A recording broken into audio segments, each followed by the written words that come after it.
kick to the gut. I like it. And I tell you what, this is the shit you don't hear on the podcast. That's why you got to be here live when we do it. You get the real reactions. You get the real cock-ups. It's Mr. Young. And it's foreign in the building. I need a Red Bull for this shit, bro. You need wings. We both need wings. Actually, that one's the Thai version. Thai don't give you wings one. Oh yeah, Thai give bull, bro. I got bull. Is it true that Red Bull is made from bull's testicles juice? Bro, what conspiracy theories have you been reading, bro, recently? Are you okay? Bro, you miss me too much, right, bro? Yeah, bro. It's like 1 week we don't talk wrestling, all of a sudden everything goes off a cliff, right? I want you to right now take a look at the ingredients list of your Red Bull can. I'm pretty sure taurine is one of the ingredients, and I'm pretty sure taurine is like essence of bull or some shit. Bro, I would love to tell you what it says, but it's all in Thai. I found. So it's okay, guys. I am not proficient in that language, so I apologize to all our Thai listeners. Right. By the way, this show is not brought to you by Red Bull. It is brought to you though by our good friend Nikmat. Yo, Nikmat, I think we're gonna do his plug a bit later on. But first of all, hi guys, I've missed all of you, and I'm very, very sorry for last week's last minute postponement. But rest assured, everything is okay, all good. My partner had a fall, a very bad fall. She was hospitalized, so I had to drop everything, including you and the podcast. I'm so sorry. Take care of my girl. Hey man, real life calls. You gotta, you gotta jump to it, my man. Wearing the army shirt right now. Actually, I can't see if. There you go. The army, we protect lives. Protect lives, especially your girlfriend's life must protect. And then coming off National Day, NS55 and all that, you were just doing your national duty, my man. We understand it. Yeah, bro. Of course, bro. And I also had to do my national duty to the local Singapore wrestling scene by attending GrappleMax Gold Standard. And that is the thing that I really apologize, because I know a lot of the GrappleMax wrestlers really wanted to hear our review. Yeah. So here we are. Take two. Yeah, I wish I were there as well, but stuff happened over the weekend as well. One of our helpers kena the COVID situation. So I actually, if you watch my Twitch stream, I let everybody know that I was working from home for 1 week because one of my helpers kena the COVID. Damn, so you have to jaga the rest of the... you have to be the man of the house in a way. Yeah, well, not just that. My boss was like, okay, you everyday test and don't spread this shit. I didn't get it, thank goodness. I remained negative the whole way through, but I think it was just a precaution thing. Yeah, man. It seems everyone's getting it a second time round, man. It's a second wave, y'all. Everybody stay safe, okay? Everybody stay well. Let me shout out to chat real quick. Rishi, HS Lee, Div Royalty. What's up, everybody? Irvin, it's good to see you also. And I'm sure Hales, Shadow. I think we have some of the GrappleMax folk as well. They are eagerly anticipating your review, bro. And yes, we want to jump into that in just a bit. And not just GrappleMax, by the way. A lot of the GrappleMax guys are in another tournament that's coming up soon. And we want to touch on that also. Yeah, I love it, man. I love the fact that, we have the local wrestling scene is like back in full force. SPW had a show recently, GrappleMax, and tomorrow, Ring of Rebirth is gonna have like their own hidden showcase, exclusive showcase, which I hope to be able to attend. So, bro, we need to expand the kick to the gut manpower. There's only so many hours in a day. I can't be covering. I am not Dave Meltzer. I have a life. Yeah. So, wait, are you implying that Dave Meltzer has no life? Bro, he is 60 plus and he's still reporting on wrestling. Are you sure he has a wife? I don't think so, bro. Actually, I don't know. Does he? Somebody needs to Wikipedia that shit and tell us if Dave Meltzer is happily married and all that. I know who his secret lovers are, lah. The Young Bucks, obviously. Yes, the Young Bucks. He's in a three-way four. No. That's Kenny Omega as well. Oh, it's an orgy, lah. It's an orgy. Oh, okay. Anyway.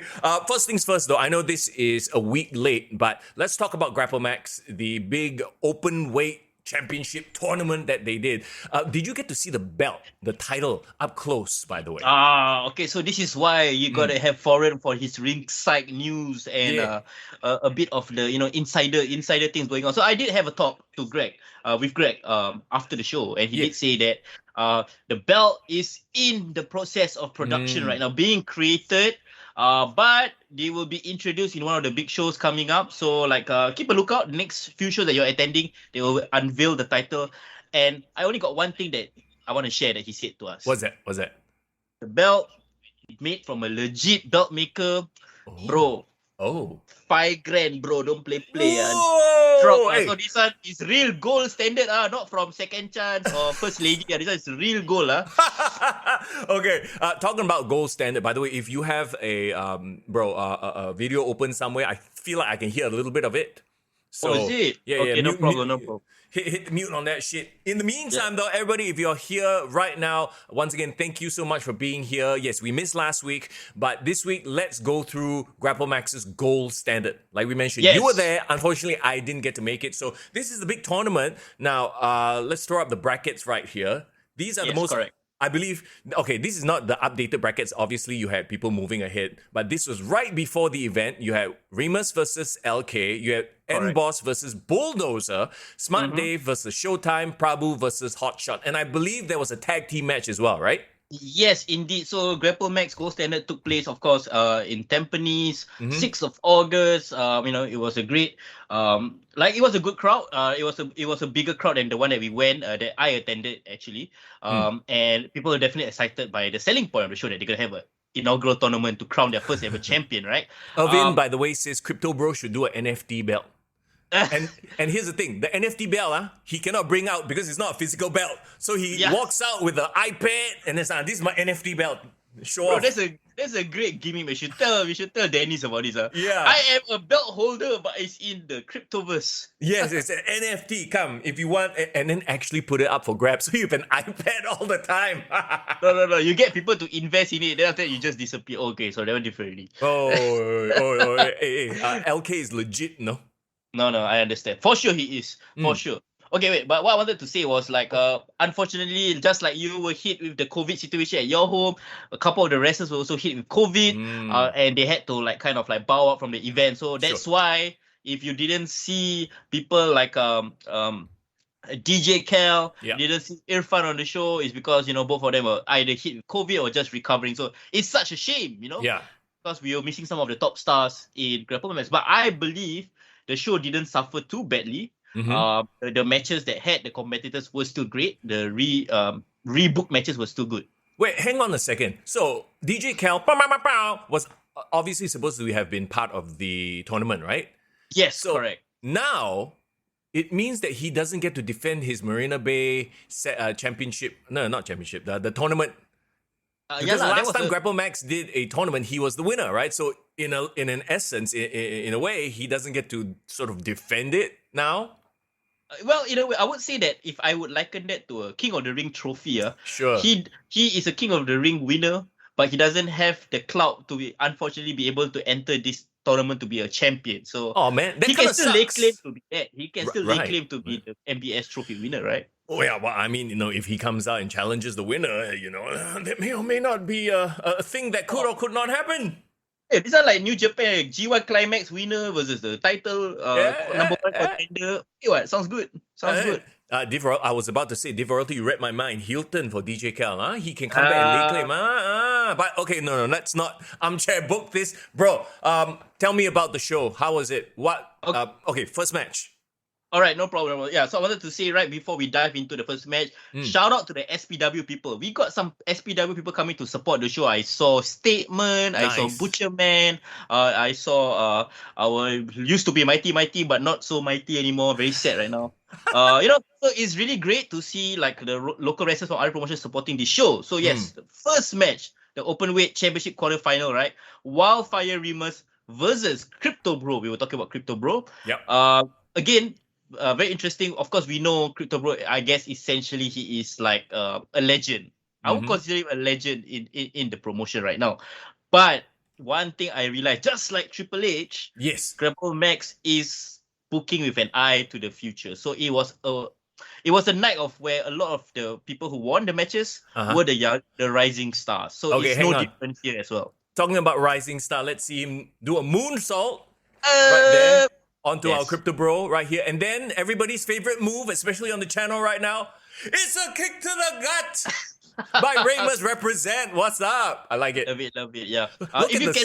Look at the sell, by the way, by LK. Yeah, no, if you can tell, look at the tights on Wildfire Remus. A true wildfire over there, the design. There you go. Okay. So these are the shots from their Instagram page, by the way. We're just going through them right now. Go ahead. Yeah. I wanted to say something very interesting about the dynamic. It's something I observed in a couple of the matches as well, and I actually talked to Greg about it. Yeah. Both of them were acting somewhat heelish. Both of them. Yeah, so it was a very weird dynamic. Of course, Wildfire Remus is part of Inglorious. Inglorious, yes. So he is already an established heel. Ashwan, what's up? Yeah, and Crypto Bro, he is I wouldn't say he's a heel. He's still lovable and likable by the fans to be a heel, but he still plays on the arrogant side. So it was like this very brash, arrogant guy fighting this heelish guy. So I do not know whether that dynamic works per se. So people were cheering based on knowing them as opposed of like if I didn't know anything about them, I do not know who's the heel of the face of heel, right? So Remus, high flyer, flying around, did a lot of cool things from the ropes. That actually is the finisher. He beat Crypto Bro with the moonsault. But what I wanted to say was that he did a lot of very interesting spots on the apron, like from the top of the rope, like did a move on the apron.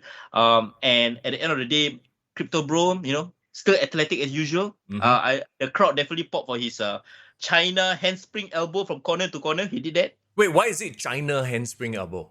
Because China is the one that I remember the most that does this. They will do the you mean thing. The eighth wonder of the world, China, as in former DX member. Yeah, bro, not the China, the country lah. I thought you talking about what China handspring elbow. Like what move is that? That's like Boa came out with that move or what shit?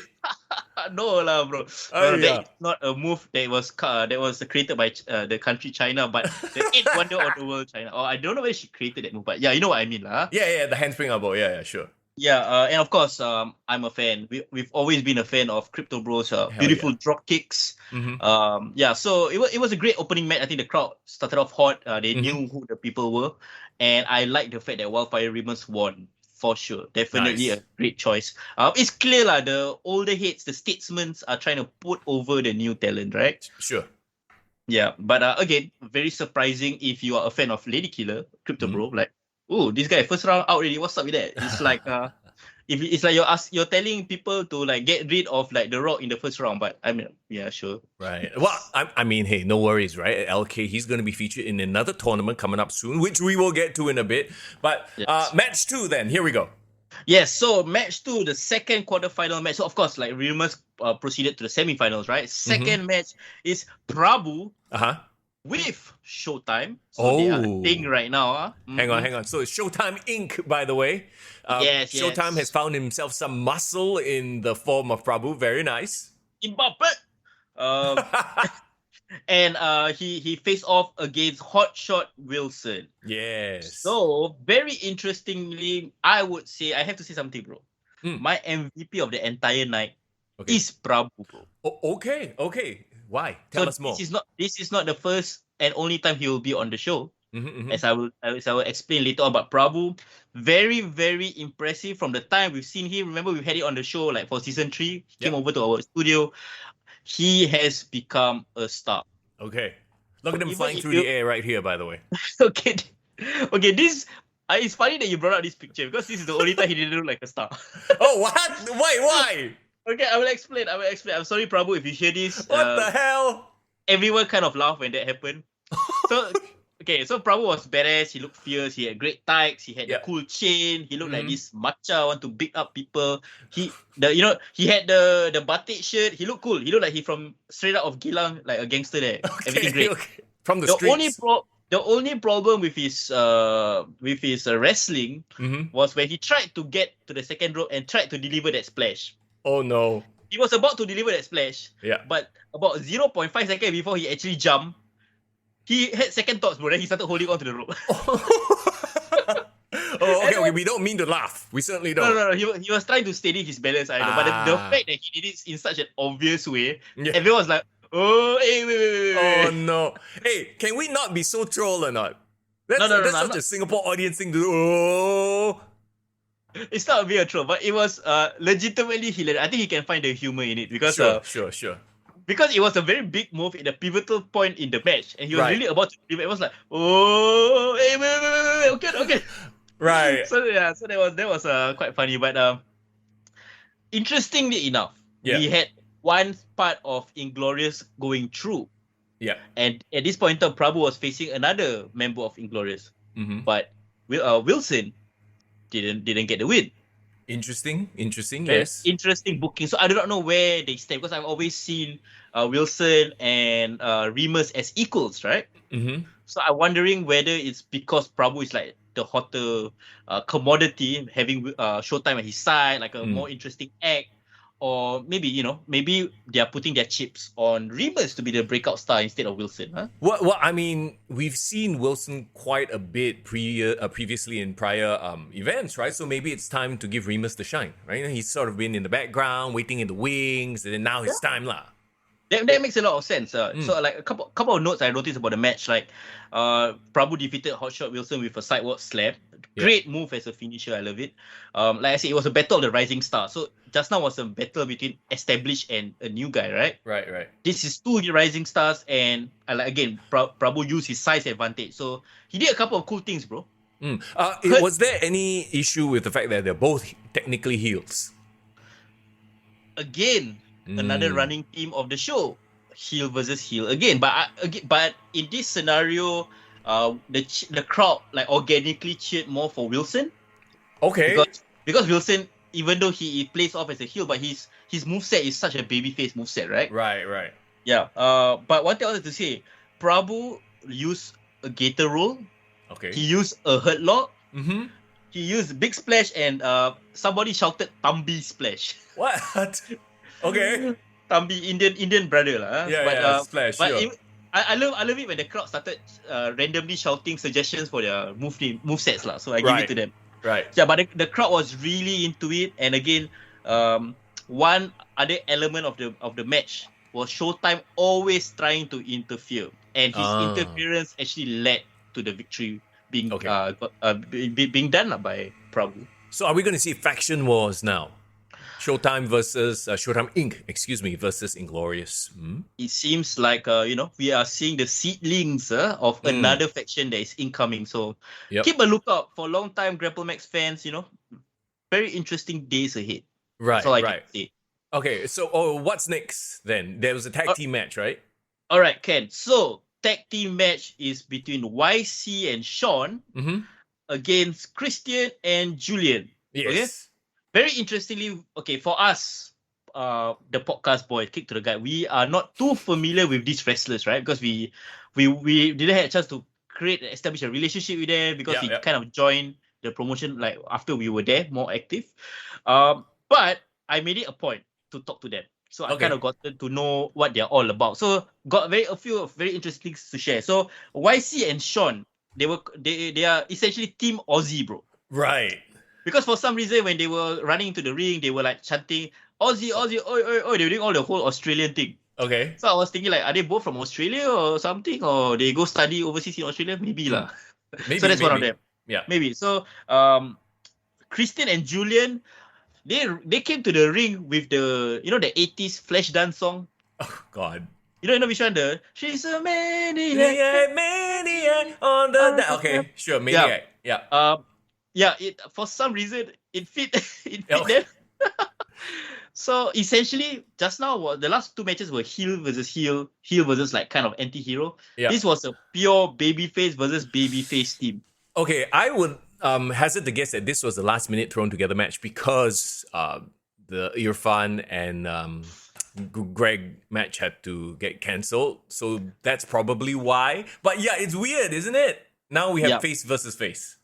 Very interesting dynamics, I would say. But this match, if I'm not wrong, was supposed to be part of the plan. They were supposed to have a tag team match because the two of them are essentially established tag teams at this point. So Sean and YC, they look great together. They had the whole Aussie thing going on. And then what they told me was that both of them were actually studying in Australia, and both of them actually went to wrestling schools in Australia before they came back. Right. And funnily enough, both of them actually met each other in Australia, lost touch, or just met them briefly at the wrestling school, and then reconnected in GrappleMax when both of them recognized each other. It's like, hey, didn't I see you in Australia? Do they both speak with Australian accents? No, they are both very normal Chinese people. Not Chinese people, but they are normal Singaporeans, I would say. This would... I don't know what to think of it. Like, I guess it's cute, it's a nice point of like, oh, this is how we met. Our connection is through, studying in Australia and all that kind of stuff. But I'm like, but wait a minute. It's you know what it is? It's like you have that friend in secondary school, right? But for uni, he went over to Australia to study, and then he come back with Australian accent. That sort of like, it gives me that kind of vibe. Like, okay, you are still not Australian. Let me assure that they don't act Australian. Maybe the better way to say is like, I feel like they're adopting a lot of that similarities of them being in Australia. I guess there are a lot of shared experiences, but not a good enough reason to be a tag team lah. I'm just saying that. Nor is it a good enough reason to come out going Aussie. Other than just getting the chant back, Unless they're trying to appropriate it, then that's very wrong. I'm kind of scratching my head. I don't understand. I wish I were there to experience it for myself. Maybe I'll get a better feel for it. But you know what I mean? Like, it doesn't make sense. Sure. Well, yeah, that's why. Again, I was a bit confused when I was watching the match, but focusing on the in-ring action, bro. Sure.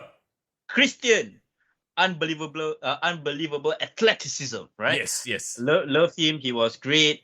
Both had great chemistry. So between the teams, they had a great chemistry. So they were, I know they are quite new to wrestling because they haven't been wrestling that long.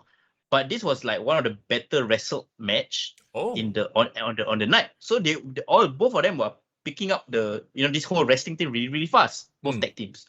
So great chemistry and very confident sequences. And remember, we were talking about YC being a bit like old school Lionheart Chris Jericho. Mm-hmm. He is definitely got the babyface fire, but every time he was doing that cannonball and the whipping the hair. Yeah. The crowd loved that shit, man. So natural, yeah, for sure. Div Royalty says Hilton for the Aussie tag team. Unfortunately, the crowd was really into the Aussie chant. They're quite entertaining. Unfortunately or fortunately? Because, it is a good thing, but maybe unfortunately because it doesn't quite fit their gimmick because it kind of makes no sense, right? So, like what Div says, maybe turn them heel. Maybe have them be all like, oh yeah, Australia is better than... Like, have them be turncoats. I know it's a trick as old as time, Sergeant Slaughter turning on the USA, that kind of stuff. Yeah. Or maybe they can play this gimmick where like, I renounce Singapore, I live in Australia better. I go migrate. That's the heel gimmick there.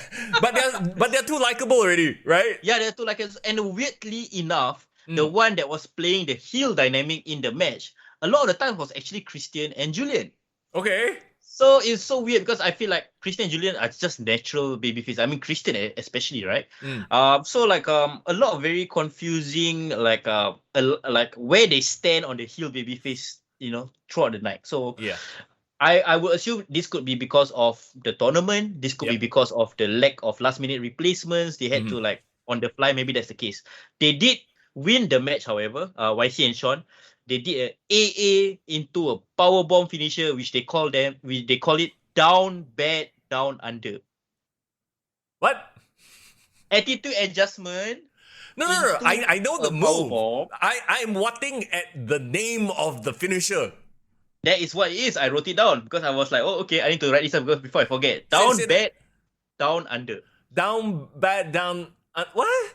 Okay, is that supposed to be... I know. What is that supposed to be some sort of Australian slang or some shit? No lah. The only thing I know is down boy lah. When somebody's that one get hard, then you down boy. That's the only thing I know lah. Okay. I am not sold on this Aussie gimmick, especially because they're not Aussie. Okay, that's why Mr. Yang, you shall have to attend and see them live to make your own judgment. But I'm just reporting whatever I saw. Sure. All right. On to the main event. Mighty, what's up, by the way? Says they must eat Vegemite to solidify their Aussiness. Down bad, down under. Maybe they should just say it like down under. Down bad, down under. Okay, maybe they have to. You know what they need to do? The next GrappleMax event, invite an actual Aussie tag team down, and then they fight them for Aussie citizenship. But that's a great storyline right there, bro. No, I don't think so. I'm kidding. Okay, let's move on, I guess, to the main event. Yes, we are at the main event. It was a very fast night, bro. The night happened like what? It was just an hour and a half at most. Yeah. There you go. So the night flew by. It was great. Oh, one thing I need to say, I told the people there, I actually sacrificed watching a Liverpool game to watch GrappleMax, okay? Bro. Okay, go ahead. people ever ask me, I care more about football than wrestling, I say no. Wrestling Nope. still comes first. Exactly. Okay, anyway. So the main event is another Openweight Championship quarterfinal between Smart Dave and Showtime this time around, accompanied by Prabhu. You see where I'm going with this? Yeah. So we do have a face versus heel dynamic for the main event. Yes, finally. Okay. Oh, I need to mention as well that Prabhu, when Prabhu defeated Hotshot, right? He actually will go on to face the winner of this main event. Well, we'll take a look at the brackets. I have it here with us, so don't Okay, worry cool. about that. The Yeah. updated brackets, yeah? Okay, can. Mm. So, again, finally, at the main event, we have a clear heel and babyface dynamic. So it was easier to know who to root for and who to go against. Oh, by the way, the chat is saying Liverpool drew. Lucky you never watched. Yeah, that's the whole point. That's right. Some more to Tony Khan's team. Yes. So that was the match. Tony Khan and Tony Khan. No, Tony Liverpool Khan. versus Tony. Tony Khan versus Liverpool, is it? Liverpool face Fulham FC. Yeah. It's a London club owned by Tony Khan. So yeah. Yeah. So Tony Khan won.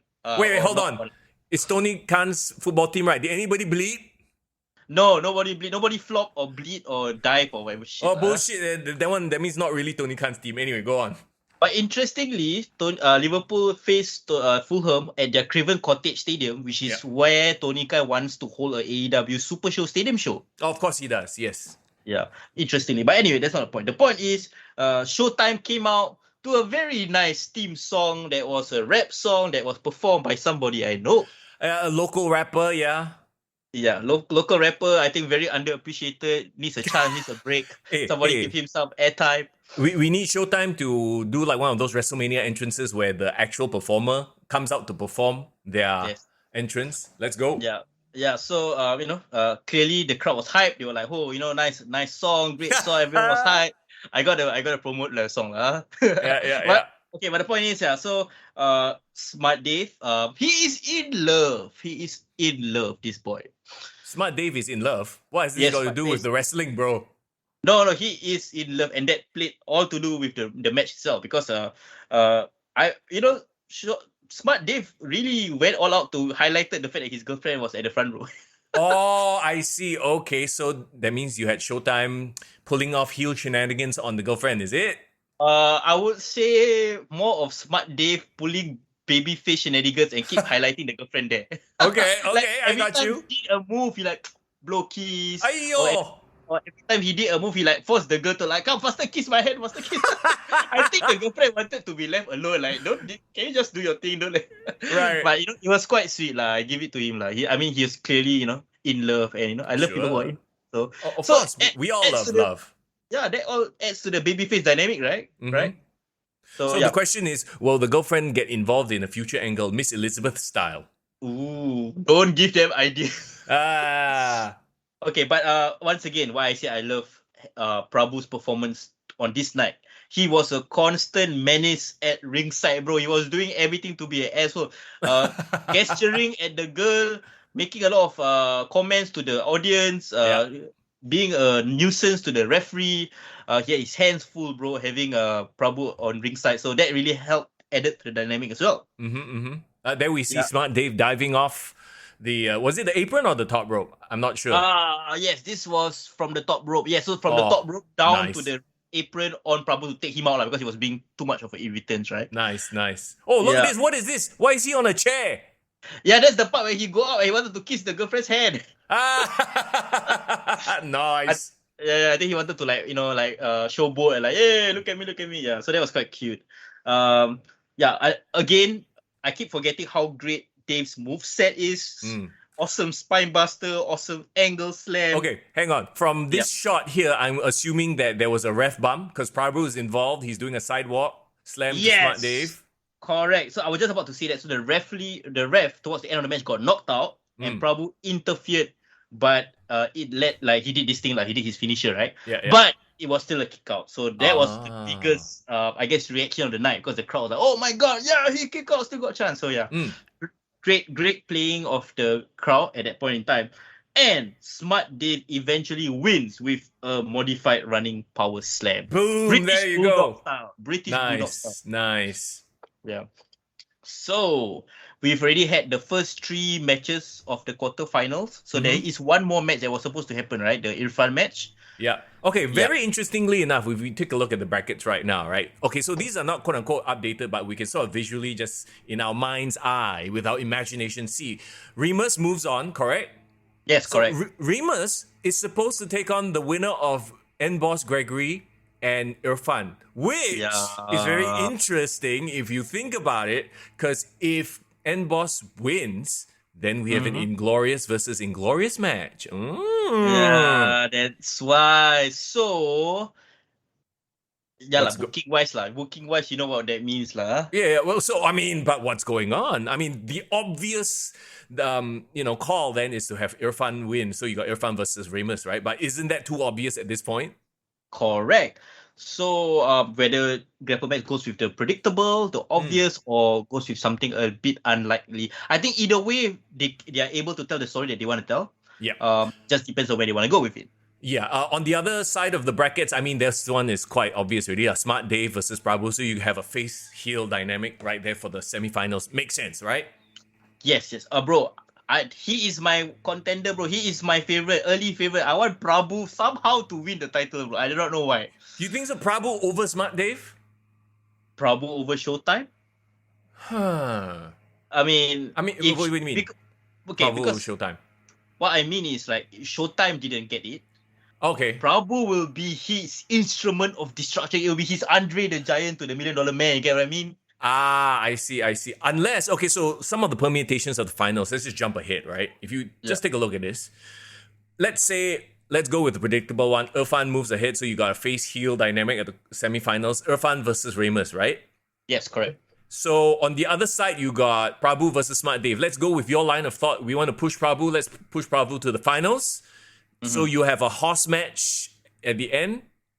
So basically, what? Prabhu versus Irfan? Yeah, because you can't have Remus versus Prabhu. That's another heel match, what? Yeah. Well, you know what?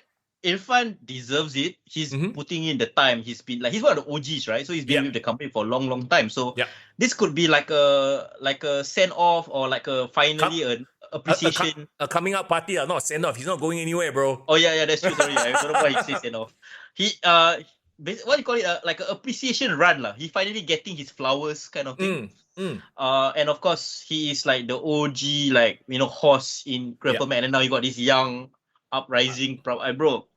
Prabhu, I give it to him, bro. I really feel that he is there's the new generation of GrappleMax, right? We got the DJ Cal and the Hot Shot, all the Inglorious kids. I want Prabhu to be part of that next generation, bro. I want him to be like, he is really like Hobbs, bro. He is Will Hobbs. Really? Hobbs of GrappleMax. Okay. Yeah. Now, let's just look at these brackets again. The other side of the coin, if you want a face-heel dynamic in the finals, right? You got Smart Dave versus Remus. If Smart Dave versus Remus, you know what that means, right? What?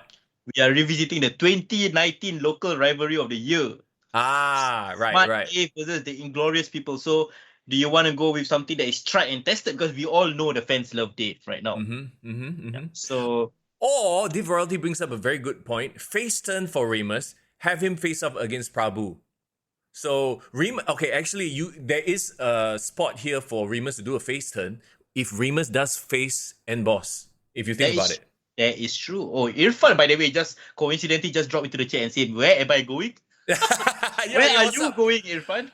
Shout out to the GrappleMax folks. By the way, I see Remus, I see Irfan, all up in here. I believe LK is here as well. Respect, man. I love you guys. Thanks for having us on the show. And yes, I can't wait to see what's going on next, what's going to happen next with the tournament. So, the tournament is happening, and then there's also the tournament happening up north. So how is that going to get into the schedule? Before we jump into that, though, I want to address Div Royalty. She mentioned something about the pre-event Remus vignette. So why don't we take a look at Remus's pre-event vignette and see if this is an indication of a face turn upcoming. Hang on, let me pull it up real quick. Let's go. I've been in GrappleMax since day one. Angsty boy. Hey, can you hear or not? I cannot hear I was their first student. Oh, are we not supposed to hear it? And I felt like I've accomplished nothing. You can read subtitles, bro. Okay. Opportunity after opportunity wasted. Okay. Opportunity wasted, he Open said. challenge facing Smart Dave for the AWGC Junior Heavyweight Championship. Open challenge. I blew that one. I love blew how that you're one. commentating over the Marina Bay video. Slam tournament. I was out in the first round. I've accomplished nothing. Triple threat for the right to face Hey, a bro, championship of the my cinematography choosing. is great, man. Loving the I couldn't improvement even in win that one. quality. Which is why I have to win this. Okay. Which is why I have to win the gold standard tournament and become the inaugural GrappleMax Openweight Champion. Because if I don't win this, if I don't win the big one,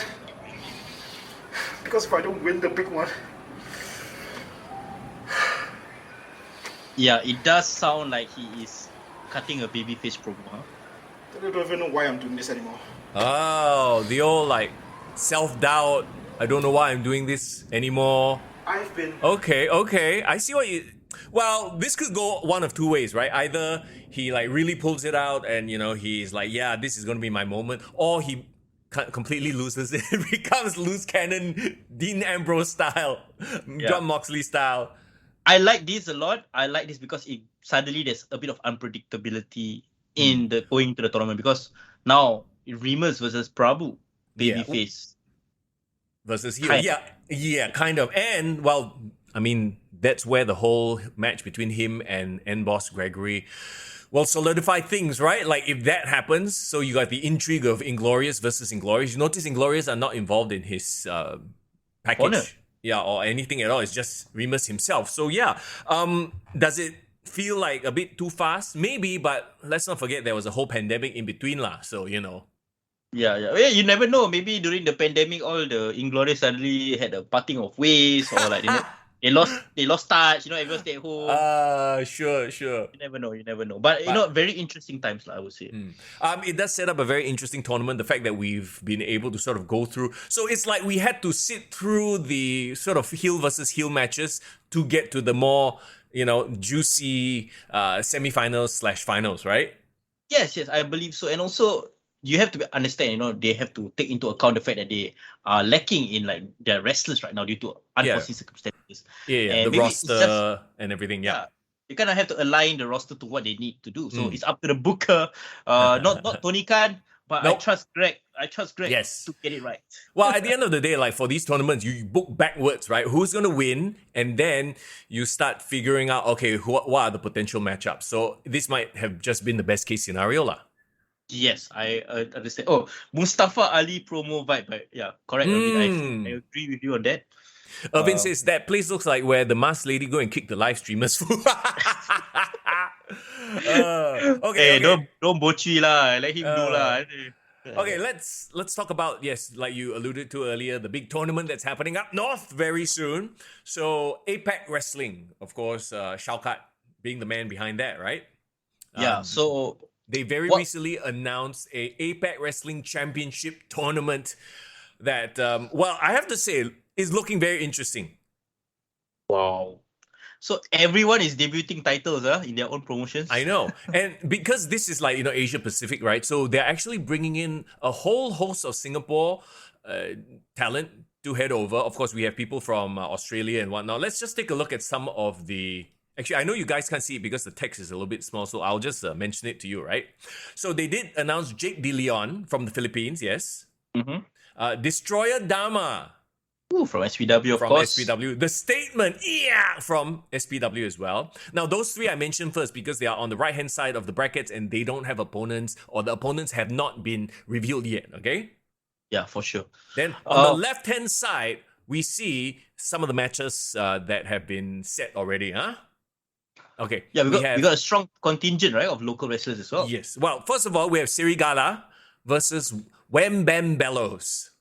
Yeah, Bam Bam Bellows. We've heard of him. He was running along with the Eurasian Dragon, right, a couple of years ago. He's Aussie, right? Yes, he is, I believe. And Sirigala is from Malaysia? Yes, he was the Roman Reigns of my PW, remember? The Roman Reigns of my PW, got you. Okay, then there's DJ Cal. Versus versus Gotham.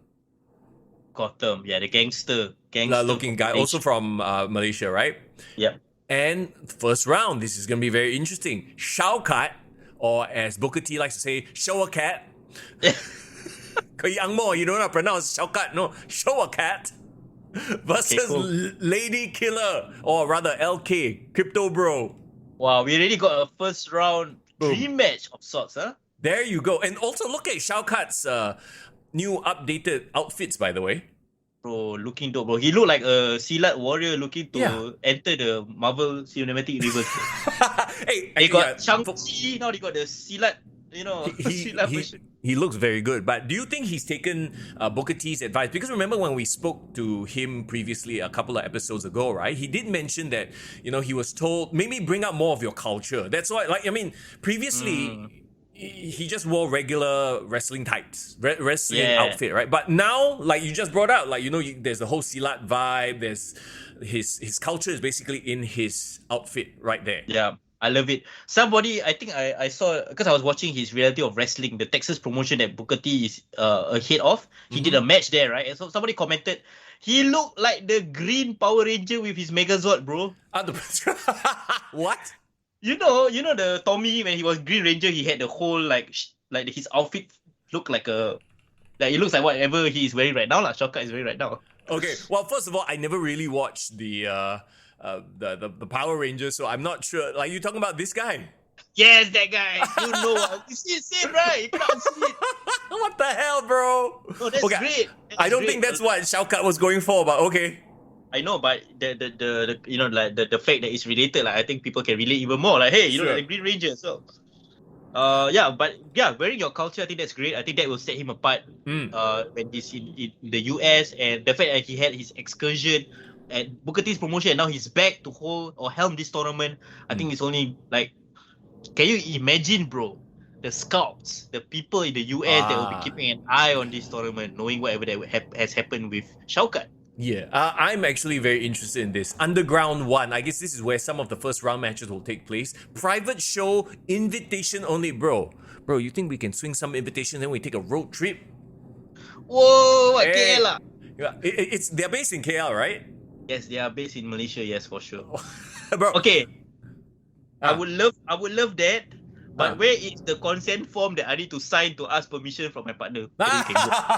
Oh my god. Okay, actually, when is this happening? Why don't we go on a big KL weekend? And then I bring my wife, you bring your girlfriend, and then they go and do whatever they want to get makan. We have a boys' night out. We give them $1,000 shopping voucher. What must bribe? Hey bro, what the hell? I did not consent to giving $1,000. Where did that come from, man? Bro, I said 1,000 ringgit, bro. That's what I meant. Hey, our fellow Malaysians, we do not mean to belittle your money, okay? No, what we mean is we appreciate the strength of your ringgit right now. That's why we can afford to give it to our spouses or our partners. Let them have their shopping therapy. And let's go. We cover the event, bro. Come on, bro. Okay. We need to find out a date and we need to make some shit happen, alright? Okay. So anybody from MyPW, not MyPW, sorry. Anybody from APEC Wrestling, on our Instagram, if you guys have any more information, or Shao Kat, if you're listening, please let us know what's going on. Yeah. Hopefully we can make this happen. We will probably need to have more manpower, and as I keep repeating, bro, we need more manpower on the podcast. Okay, we need people. We need to grow this outfit, especially if we, are to have to bribe our significant others. Yes, for sure. So guys, please consider, being part of our Patreon and supporting the podcast, in more ways than one. Wait, hold on. Did you just ask people to support us via Patreon so we can bribe our significant others? No. I just ask people to support us with Patreon. Whatever we do with the money is up to us. The digging the hole, deeper and deeper and deeper, man. This is why I don't ask my partner to listen to the podcast, because first of all, she doesn't understand what's going on. Secondly, we can get away with all this. Okay, nobody clip that. Nobody cut any clips. Thank you very much. This will stay between all of us. This is non-canon. This is only wrestling talk, kayfabe. This is a safe space. Okay. We'll figure something out. But yeah, exciting times for regional wrestling. Hey, I don't know. Maybe we can or maybe not the partners, but why? Here's another idea. We grab a couple of people from our Discord, from the community, and we all go up road trip style. Like 5 Oh, people, 4 people. I would love it, man. I would love it. Oh, that's the best, right? Yeah. We gotta plan something, man. We definitely gotta plan something to kind of connect with our listeners and As long- as well as our Discord community as well. Yeah. As long as I don't have to drive can already, because I confirm will get lost one. Is it? But Yeah. you're driving okay, right? No issue. You're driving, right? No, my driving in Singapore is okay. Malaysia is a different animal. Like that one, I let my wife drive because she is like, she is like eagle eye. I freaking old ass. My eyes are all effed up already at this point. Okay. I mean, I wouldn't mind being the driver, but I've never driven in Malaysia in my life, so Bro, it's the different animal, bro. Completely, they don't give a fuck about your traffic rules. no such thing as signal. They don't care about signaling. No, they fuck you lah. Just cut here, cut there, cut here. It's like you got to have balls. If not, you are going to jam up your entire lane. Oh my god. Okay, never mind. Thanks, but no thanks. Okay, we need to get a driver now. See, we need to hire a driver. We need to spend money for bribing our significant others. So the whole point is please support us via Patreon. Thank you very much. Thank you so much, guys. Appreciate it. We're kidding. But we do have to shout out to an amazing individual who's A, a fellow wrestling fan, and B, the man you'll want to look for if you are looking to buy, sell, and rent. Ladies and gentlemen, you know who we're talking about. Mr. Nick Mutt himself. Yeah, man. Nick Mike will not only rebuild your house, he will help rebuild your wrestling promotion. He will help fix all the problems in your company, as well as fix all the problems in your house as well. Go for him, man. So okay, I've been working on my Nick Mart promo, bro. The whole 2 weeks, bro. I've been away. Nice. Look, you might not be at this very moment looking for a place to buy, sell, or rent, right? But at some point in your life, you will have to do it. So why not go to somebody who A, loves what you love, which is pro wrestling. B, you know he can trust because he has the foreign stamp of approval, Mr. Young stamp of approval. All you need to do, you see that QR code on your screen right now? Take a screenshot of that, take a photo of that, or just follow him on his Instagram account. So you always know who to reach out if you do intend to buy, sell, or rent. His Instagram account is at 65 Roofs. Yeah, 65 rules. So if there's anything that you want to know about property related issues or queries, please send him a DM. Let him know that we sent you his way. So please. Yes. And like we talked about, there's this picture with old Kenny Omega over there. Yes. That one is his wife, by the way. So okay. Huh? You mean the Kenny Omega is his wife? No. The girl there is his wife, not Kenny Omega.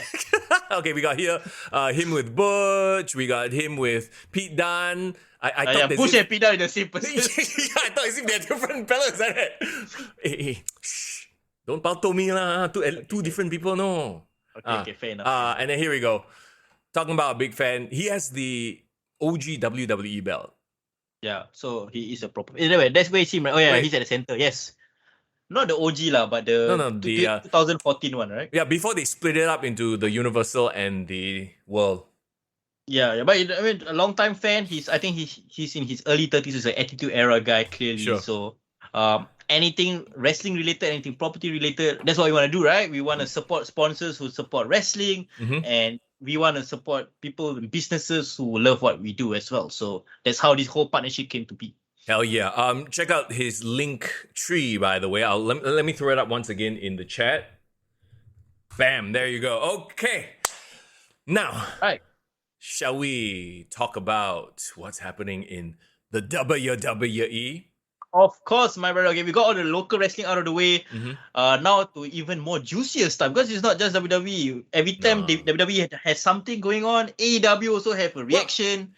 Here's the thing. Okay, here's the thing, right? Like, remember we were lamenting the fact that WWE is at its lowest possible right before the Vince McMahon shenanigans, right? Let's just, go back just a few weeks only. And it's crazy how much change can happen in just a few weeks, right?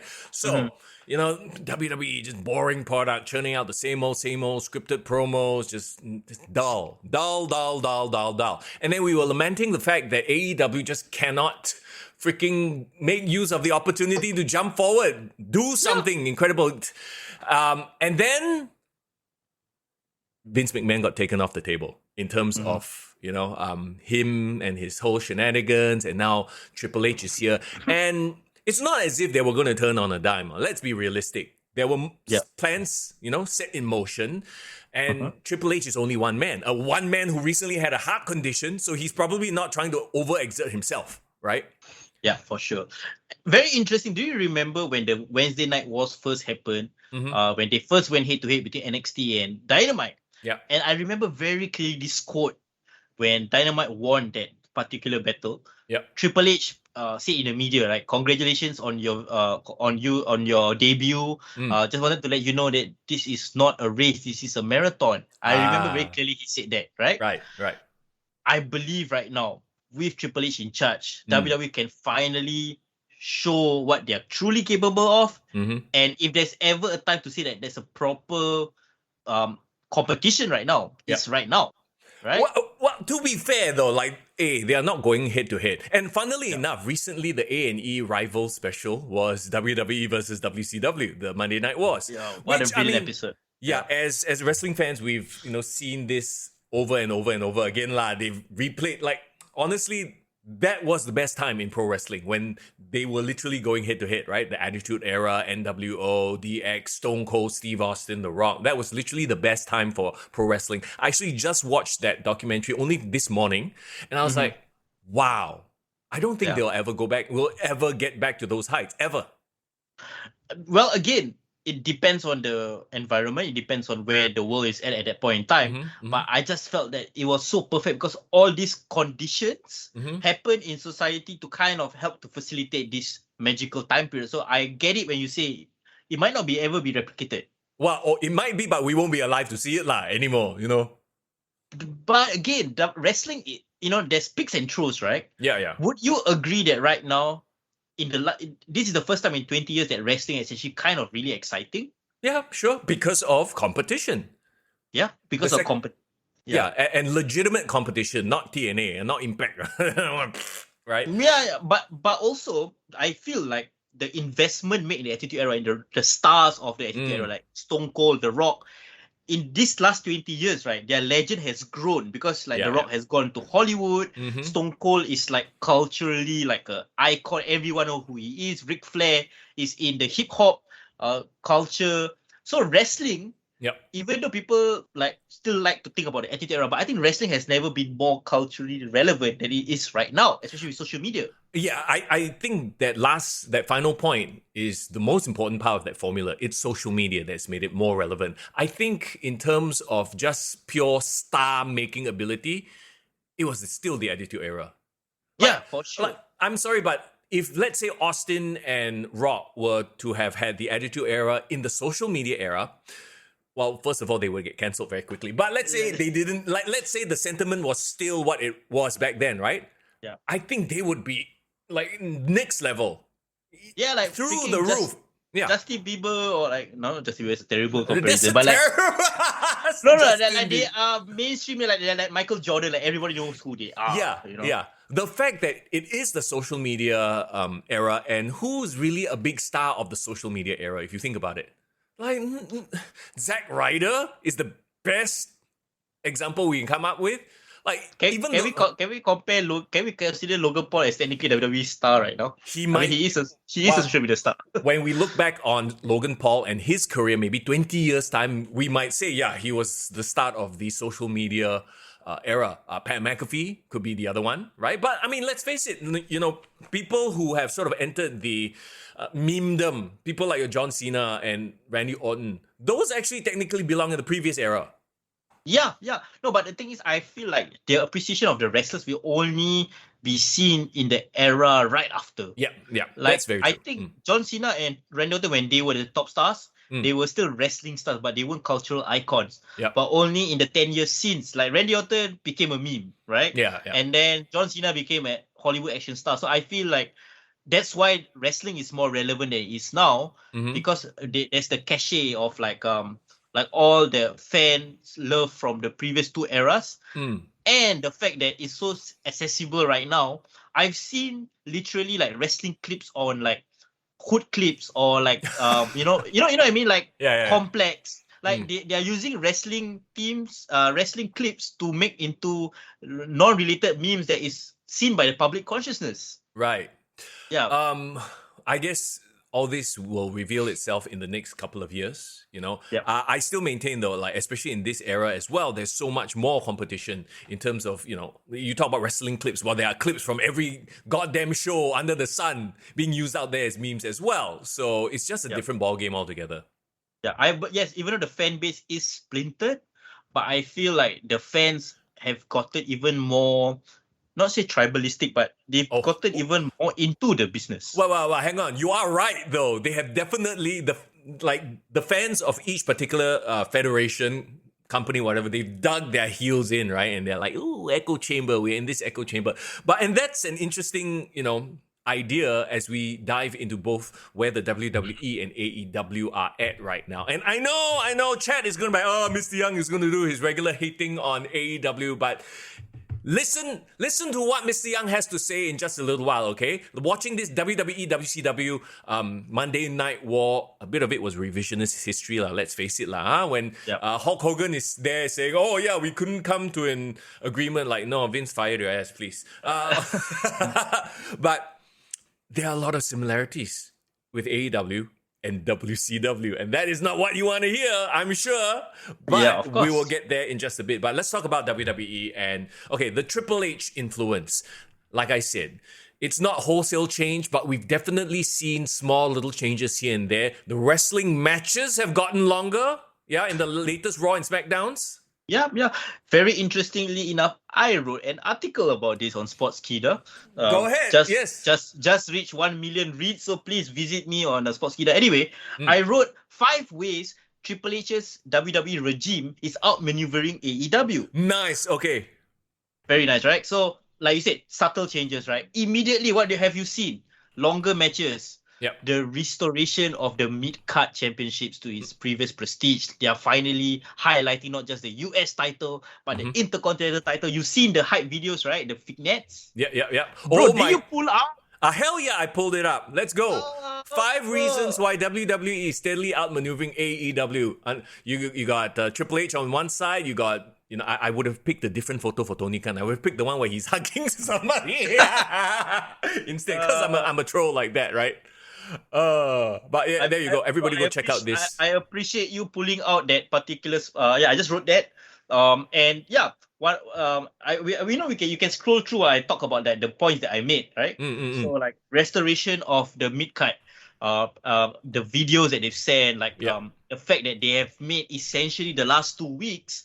The US title has been main eventing Raw, right? Lashley Ciampa, and then this coming week, Lashley Styles. Well, you know why they're doing it, right? Because USA is probably like, hey, we need a championship on our freaking show. Like, Roman Reigns is a part-timer. We have no championship on our show. Come on, give us something big. Yeah, no, this is why I don't mind if Roman Reigns is the world champion and is holding both titles brands, if that means it gives an opportunity for the mid-card to be elevated. I don't mind. So that means like the home main title is the US title on Raw and the IC title, and he's literally a floating champion. I don't mind that. Yeah, but like you brought up earlier, the vignettes, the packages where they talk about the history. Yes. And with the Harley race, and then Tommaso Ciampa comes out in the Harley race jacket and everything. It's like, okay, now you're bringing the important, and they had to do it. The mid-card titles had been complete, like, a throwaway. Like, they might as well have been the 24/7 titles for the past, like, how many months? Yeah, and since SummerSlam, the last 2 weeks of Raw and SmackDown programming, the mid-card titles has never felt this important in at least 4 or 5 years. At least since, like, US title open challenge by John Cena, It's like, 7 years. So, great first step, really. Immediately, now you feel like people are fighting over something that's worthwhile. Yes. Yeah. Second of all, go ahead. Yeah, second of all, the women's division, right? Immediately, he has worked hard to rectify the tag team tournament, clarify, okay, this is what's going to happen. Yeah. And I know some of the tag teams are randomly put together. Yeah. But I feel like they are giving the underutilized women a chance to be in a team, and you're giving them the opportunity to kind of like explain the team or like put some story of their own into the team. Because I was watching Raw fully. Bro, first time, bro, in a long time, I literally sat through Raw live, 8 to 11. Yeah. I watched it Well, here's the thing. It didn't feel like the chore that it had become for the past couple of months. yeah, or maybe even years, right? Yeah. I mean, it definitely felt fresh. Now, that being said, this is the big test of time, right? Yeah, it can be fresh now. It can be fresh for a month, maybe half a year. But will it be fresh, moving forward? I mean, we'll have to wait and see. But right now, I feel like it's such an exciting time for the WWE. And really, it really boils down to one fella at the end of the day, right? Like, if you think about how crazy that is, you think about, I don't know, your workplace culture, how one person can affect the entire corporation from top down. You have one person who is okay, I don't want to be ageist here, but you have one person who is out of touch. Let's not say old. You have one person who is out of touch, not with it, doesn't know what people like, but they have their own ideas. They have their set way of doing things, and it just permeates through the entire company. And you can see, and you have your talents, the young and upcomers who are like, obviously, they get frustrated because they're like, hey, we have all this talent, just let us have our time. Yeah, for sure. No, the thing is, Mighty, I said it perfectly well, bro. Nikita Lyons is in the tournament. How can Vince McMahon not see like the amount of talent that he has and not fully utilize it? But I agree, he is so fixated on pushing just the 2-3 stars that he likes or like he believes in. By the way, what happened to Theory? He disappeared, fell into a black hole and died. Like, hey, like we know that he's Vince's favorite, but did you have to like shove him into a corner so quickly? No. I actually, right, I think there is some method behind the madness, and I'll explain to you what's my theory on what's going to happen to Theory in a bit. Theory on Theory. All right, cool. Yeah, my theory on Theory. So, like, I believe, like, for Vince McMahon, he is set in his ways being right. I don't think he's that open to change, or like he is open to listening to people, but he's still gonna make his decision. If he decides on something, he's just gonna stick with it, right? Triple H, I think, is the perfect blend of like the collaborative, creative type, where he will listen and take into account what his his management or his team thinks, and also the wrestlers. But he also still has the ability and the credibility and reputation to be able to like make a final decision and people will respect it. That is the thing that I think Tony Khan lacks. Yeah. Some might say that he lacks a lot of things, but we shall not get into that yet. Not yet. Okay, so my theory on Theory, bro. And this ties into what we saw this past week on Raw. So last week didn't have the podcast, right? Yep. But the one thing that we wanted to talk about, which was like a big news that broke that time, was the fact that we had some amazing returns and debuts, right? Right. So chief among them was Karrion Kross, Scarlett, amazing. Like okay, let's talk about it very quickly. What do you think about that debut? The fact that he asserted himself in the main event title picture. What you see, that's exactly it, right? For whatever reason, and maybe this has to do with the rumor that Vince wanted to punish Triple H, and immediately, all his NXT call-ups. First debut, lose to Jeff Hardy. Or just in some shit angle, fucking coming out wearing this gladiator skirt looking deal, right? SNM shit. Yeah. Irvin says Cross with or without hair. You know what? I like him with hair. He looks somehow more menacing. I don't know why when he botak, he looks weird. He looks like an egghead. And then someone with the weird gladiator skirt. And then, of course, the meme on TikTok now, right? Which is? Hey, Uncle Raymond's your... Oh, okay. 是是上学，我是 Oh, not okay, that one different. What? That one, how old? Hey, bro, you need to up your TikTok game, bro. I can't believe Mr. Young is telling me about TikTok. I know, I'm supposed to be the older fella. Hey, Uncle Raymond's your... Anyway, he... botak fella aside, and the biggest mistake was bringing him without Scarlett. Bro, Scarlett is, in my opinion, 3/4 of why his act works. Yes, exactly, right? He's a badass. He has a hot-ass chick. It works. And she's doing the creepy, like, TikTok deal. And yes, you bring him in, immediately insert him into the main event picture. He's a big deal. He's somebody to look out for, as opposed to jobbing to Jeff Hardy. I love what Michael Cole said on commentary this past week on SmackDown. Scarlett came out, right? He said that she is his oracle. She is his Melisandre. Like all these like cryptic, prophetic shit that, these terms that she's using, making her feel even sexier than I think she already. I'm like, damn, she's an oracle girl. Yeah, I like that. Can you imagine if Vince McMahon was in Michael Cole's ear? He'd be like, what the hell is oracle? Nobody knows what that is. Yeah, let's call her. Okay, never mind. But He's the a point is, Jezebel. I mean, okay, so like in this 2 weeks alone, like his first entrance beat up Drew McIntyre straight away. I love the fact when you give the hourglass and then flip it over TikTok straight away. You have some sort of new dangerous force coming into the world title picture, right? Yep. But that's not all. Do you see the promo that he did last week on SmackDown as well? I sure did. Backstage? I usually remember when his promos in NXT was a bit cringy, a bit like Shok Sendiri. But this one, the one line that he said, I got goosebumps, bro. Do you hear the goosebumps part? What line?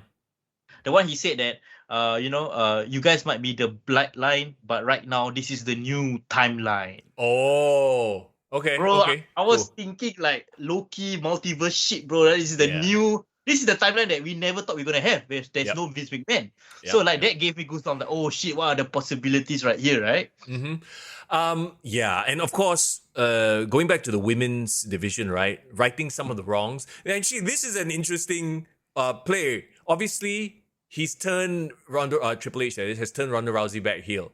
And did you see what happened on Smack? I think it was the previous week, not this past week, but Ronda turning heel has made her a face. Which I is saw. right. What the hell's wrong with the fans? Liv Morgan kena booed because I was like, okay, but no, this is where Ronda should be. She comes out badass, throws money like whatever lah. I paid my fine here. Bring on the next. I'm like, oh my god! All of a sudden, Ronda Rousey is bearable on the mic because when she don't give a fuck, she is like, impressive or interesting. This is who she is. Don't try to make her come out and smile. Okay, one thing I find very interesting though about that whole dynamic, right, is that I get Ronda where she's going. She's like turning into a heel, but like the crowd now loving the fact that she's a heel. Badass, basically. Liv Morgan is trying to hold on to the fact that she's a baby face, but because of what she's going through with the fans about her tapping out and all that, suddenly she becomes a heel. But then they add a new dynamic, Shayna Baszler. Yes. And there was that whole interplay with like, hey, you've lost your edge, right? Or like Ronda called Shayna out, you've lost your edge. So they're gonna have a match at the Clash at the Castle, Shayna Baszler versus Liv Morgan. Like, does this signify the return of Shayna Baszler being like the submission magician, breaking limbs and shit like that? Wasn't Shayna Baszler the longest tenured like NXT Women's Champion, even longer than Asuka, right? For a point in time. Yeah. Or undefeated or something like that, lah. Yeah. So essentially, Triple H is high on this girl, right? And when she came into the roster, everyone was thinking, "Oh, she's a badass. Like, gotta treat her right on the roster." But of course, they have been treating her like shit. Okay, you know what Shayna is? Shayna is essentially Ronda Rousey, but you have her on full time. Does that make sense? Yeah. They can pull off the funny thing is, right, they can pull off the same. They're essentially interchangeable, except Ronda Rousey is a megastar. That's the difference. So when Ronda is not around, technically you have her around in Shayna Baszler. Yeah, and there's also a story there if you want to pursue that story of Shayna versus Ronda in the future. Yeah. Perfect. I would like to think it's even a WrestleMania worthy main event match for the women. So like, okay, all of us can see it. Why didn't Vince see it or the writers see it? Like, what was... I don't blame the writers. Because I feel like whatever the writers pitched, right, probably they did, but Vince said no. Oh, her testicles aren't big enough. Oh my god. Oh no, I hope that's not the case, but sure. Well, but okay, this just means that Sonya Deville needs to come up with a different gimmick. The MMA gimmick cannot already, because there are two people there who are much stronger in the MMA gimmick than her. Yeah. No, it's so interesting because I feel like suddenly, right, we start to realize, actually SmackDown got more than 2-3 superstars. There's actually other superstars that's been there, but hasn't just been utilized. Yes. I don't know why I randomly thought, because we saw what's his face, Ricochet show up on Raw, right? Yeah. And finally he's getting a shine, whatever. And then people are like, Andrew Tate has joined wrestling. Do you know who Andrew Tate is? I know. This both-up fella who's a bit like misogynistic. He's blown up on social media because of his views, right? But I'm like, well, I laugh my ass off. It's like, oh, look, Andrew Tate has joined WWE.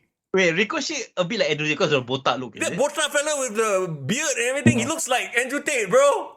No, that's so sad. But okay, I can't believe it took Andrew Tate to make Ricochet popular, but sure. Okay, I don't think that's what it is. See, the problem is, if only Ricochet could cut a promo like Andrew Tate, then we got a superstar on our hands. Wait. But that's the thing, right? Didn't you see this past week's Raw? I actually thought that Ricochet cut a very impressive promo. It was better than usual, but I'm like, okay, I have to wait and see lah. Like, I mean, he does have a good track record with promos, but then again, maybe he's the type of guy that doesn't do well in a scripted promo. I think so too, because he came across as freaking confident. He's arrogant. I think he was like making fun of people or some shit. I thought like, hey, this guy got personality. Where is this Ricochet? Maybe he was like, hey, this Andrew Tate look like me, and he's blowing up, Maybe it's time to, borrow. Be more of a douche. Yeah, be more. Can you imagine? And people will immediately draw that reference because of social media. Everyone knows who Andrew Tate is. They look at this Ricochet. Hey, this fucker look like him, Oh my god, okay lah, can lah. I mean, whatever it takes to get over, right, Ricochet? So why not? I guess. Okay, another thing. So like we talk about things that happen on SmackDown to show the changes that Triple H has made. Of course, the main event, Gunther versus Shinsuke Nakamura. Excellent. Did you read this report that Vince wanted to bury Gunther? I saw. Why? Who knows? Somebody pissed him off. Gunther, freaking. Glad it's not the case lah. Because how can you look at him and not think that guy is a top heel? Like he's like, bro, he is like everything you want in a foreign heel done right. Exactly, right? And so on SmackDown, you had like the great Intercontinental title belt, vignette showing the history, blah, blah, blah. Just, this is the wrestling we love watching, right? Yeah, highlight, acknowledge your history. WWE has that. Yep. Yes, they have that over all the other companies in the world, right? Mm-hmm, They have that 40, 50 year plus history. So use it, because us fans are long time suffering fans.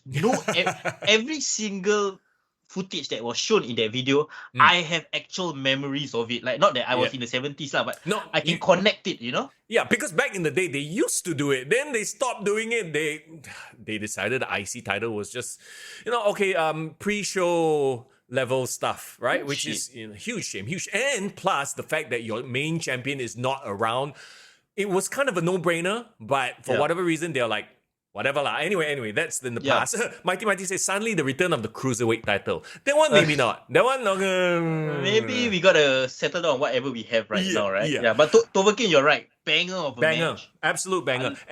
And not only that, right? So, okay, SmackDown. There's something else on SmackDown. Oh, Hit Row. Yes, that's what I wanted to say next. Okay, but before we go there, would you agree that actually Nakamura suddenly became menacing and dangerous again? You know what? He probably was invigorated. He was like, oh shit, now we can actually go, and not be like tied down to a certain formula and whatever, like have his NXT level matches. I'm sure all of them as artists, right? I think you and I both, we work in the media industry, right?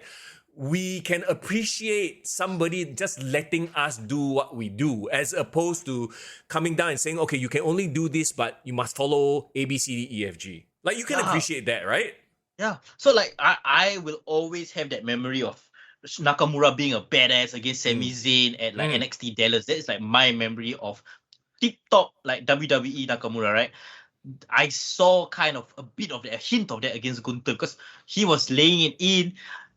Nakamura, where he don't give a fuck and he's being fearless and he's like kicking the shit out of you. That's the kind of Nakamura that I want to watch. Yeah, and then you have Gunther, who also will lay it in, make everything look good. I mean, that's a main event match. Come on. Yeah. Hey, hang on. Nashwan, don't get me wrong. I never said I don't like strong style, okay? Hey, this is not strong style, okay? The current... Oh my god, don't get me started, bro. Bro, shit. Hang on, give me a second. Bro, oh my god. What are you doing? This is super random, but earlier on, I stubbed my toe against the door, right? Oh dear, okay. And then, I just looked down, I realized I'm bleeding, Bro, I'm John Moxley right here. Bro, you did John Moxley. I pulled it. Hang on, I need to clean the blood. I bladed, my toe bladed. Hey, bro, why you want to follow John Moxley? Even on the podcast, you also want to blade. What's wrong with you? Hey, fuck lah. Okay. Wait, hang on. So, we haven't even started talking about AEW yet. I know. This is WWE, bro. I don't like the fake strong style that they do on AEW, okay? That stuff is some... Oh my god, bro. What the? So much blood, bro. You okay or not? I'm John Moxley, bro. Forged in combat. Like this, I can join the Blackpool combat club already, you know? Bro, I think you should join the Bedok Medical Club over there. Go to the clinic. What the fuck?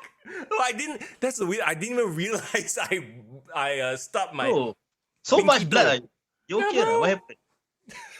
No, like I said, this is my audition for AEW for the main event. I can Rishi just said, Nick, Irvin said, Nick Gage versus Mr. Young. Rishi said, King of Toe Style. GCW.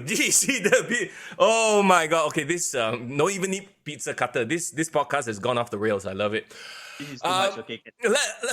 Okay, Let's go back. Let's go back, bro. We want to talk Raw. about what you like. Okay, Raw. Wait, not Raw. You're Huh? not yet. Hit Row. Hit Row. I mean, okay, to be fair, right? Them showing up was like, oh shit. I think more so for like us, like NXT hardcore, not say hardcore lah, but like the fans who have followed the NXT product, who are like, oh, remember. I feel like the mainstream audience might not remember Hit Row that much because let's face it, they only had 2 matches. They were on SmackDown for like a week, and then they got rid of BFAB. Then after the next week, they got rid of everyone. What the hell? So, okay, honestly, unless you are a fan of NXT Black and Gold, which I was, right? I feel like this is like sort of we reintroduced them. I don't think this is as big a return as some of the other returns, but it is a sign that Triple H is like, okay, now I'm bringing in my guys, like the people we saw talent in. You know why I'm happy right now, bro?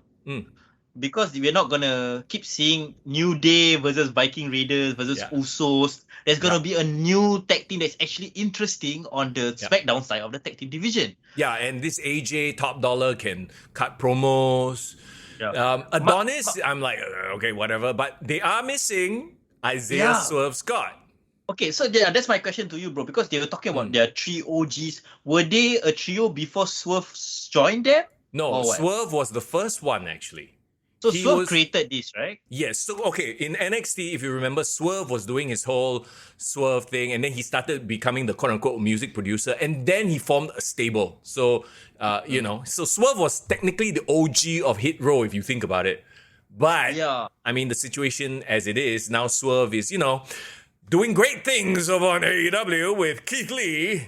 So, my question to you, bro, can Hit Row still be a success without Swerve? Because I thought he felt like a very important member of their group. So can the 3 of them still make it work? Yeah, of course. Because you have to remember, not everyone is a hardcore follower of the WWE product. Like, they might not have watched NXT. So I think if they play their cards right and they just keep the focus on AJ, who hosted the WWE Treasures show. Hidden Treasures, Tova Kim said. Yeah, so just focus on him, Adonis, and BFAB. I think still can. If anything, like you said, it's a new tag team. It freshens up the tag team scene.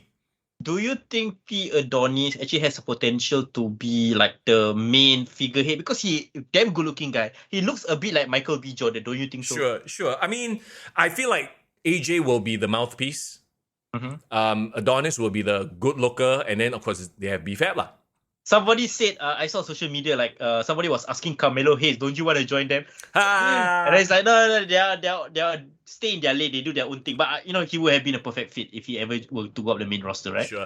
Like, okay, to me, them returning is a treat, but it is not the big, like, whoa moment. I feel like there are big moments still yet to come in Triple H's regime. Yes, for sure. I feel the same way about, and I appreciate that they're being subtle with it. Like, we all know subtlety is not Vince McMahon's strong point. Okay? He's not, But you know what I'm referring to, right? By being super subtle? On Raw, the Dexter Lumis stuff. Like, you would never see, I don't think you would ever see Vince try to, like, do an angle where, Dexter Lumis just shows up, but super random in the corner. If you don't know who he is, you're not going to know who he is. And then another thing is it fits so perfectly with his persona, right? Because, it reminded me of what? Wasn't there like an entire scenario on NXT where there was like a backstage attack and people were thinking Dexter Lumis was the one involved, or he was kidnapping people from Undisputed Era? Yeah, so like it fits perfectly with him. But I want to connect the thing that I said earlier on about my theory on theory. Okay. You see where I'm going with this? Yeah. You see, okay, so Makes sense, right? Theory now out of the firing line because he's a Vince guy, gonna taken out, completely disappeared from television. Yeah. It makes sense in storyline as well. Because like people will like, oh, no Vince McMahon, get him out, right? Daddy's not here anymore. Right. And then suddenly, next thing you know, Dexter Lumis comes back, causes havoc, right? Yeah. And then, on behalf of, like not just Dexter Lumis, suddenly you bring the return of Gargano, and you bring the return of Candice LeRae, Right. and then all of them are causing chaos. And then they're like, "Why are they doing it for?" Mhm. And then they reveal all along it was Theory going back to his family, the way Yep. to combat against Triple H, because Triple H is like kind of like freaking like, oh yeah, outcast him. Never mind, I'll go back to my family to Yep. get my spot back on Raw. What do you think about that idea, bro? I like that idea. It might be a little bit too meta in that yes, we know Triple H is the man right now, but I think your average audience is not sort of that clued in. I like that, he would do that. And here's the thing, they already have sort of that history, right? Like you mentioned, the Way versus Dexter Lumis was a whole program on NXT. Nice one says they did it for The Rock. They did it. Yeah. Technically, Theory and Dexter Lumis still brothers-in-law. Yeah, we gonna seriously, Sarah, we gonna spammer, but I managed to block them. No worries. That just means we're doing something right. Indy Hartwell happier. So is Indy gonna get called up to the main roster? It's not like she's doing anything on NXT. Oh, I don't even want to start on NXT, bro. NXT is such a shit show right now. Can But NXT be saved though now that Triple H is around? Triple H doesn't have the time to do Raw, SmackDown, and NXT, unfortunately. So But Shawn Michaels has been pushing. Wait, Shawn Michaels put out a quote. He said that whatever shit that's been happening in NXT is on him because he's the one running it. Oh, so he was the one involved in the Trick Williams versus who was it? Wesley from MSK debacle of a match. I have no idea what's going on because I don't watch NXT 2.0. They had a match where it was a rounds match. So it would go several rounds. Each round's got don't know how many minutes. And then they got boxing gloves. And it was the dumbest fucking bullshit I've ever seen in my life. When did this happen? Just happen or what? Recently, I think last week or something like that. Oh, And dear I was gosh. like, why? Why What? not?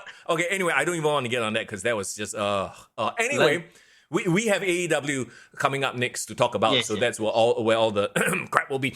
So you have So more on Dexter Raw, yes, more on Lumis. Yeah, Dexter Lumis showing up. Okay, so he shows up at the end, right? Like it literally in the corner where the commentators like, is that Dexter Lumis? Like sort of super subtle. He kind of shows up. You don't really see him. You only know that he was there if you watched very carefully or you were on social media.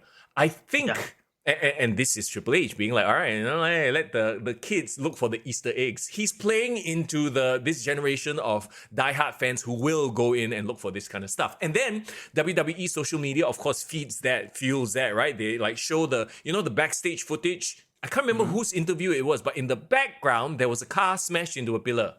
Yes. Kevin Owens was walking away. He was cutting a promo, right? Yeah. Another guy that suddenly he come back, renewed aggression, beat the shit out of a Vince gimmick in what do you call it? What's his name?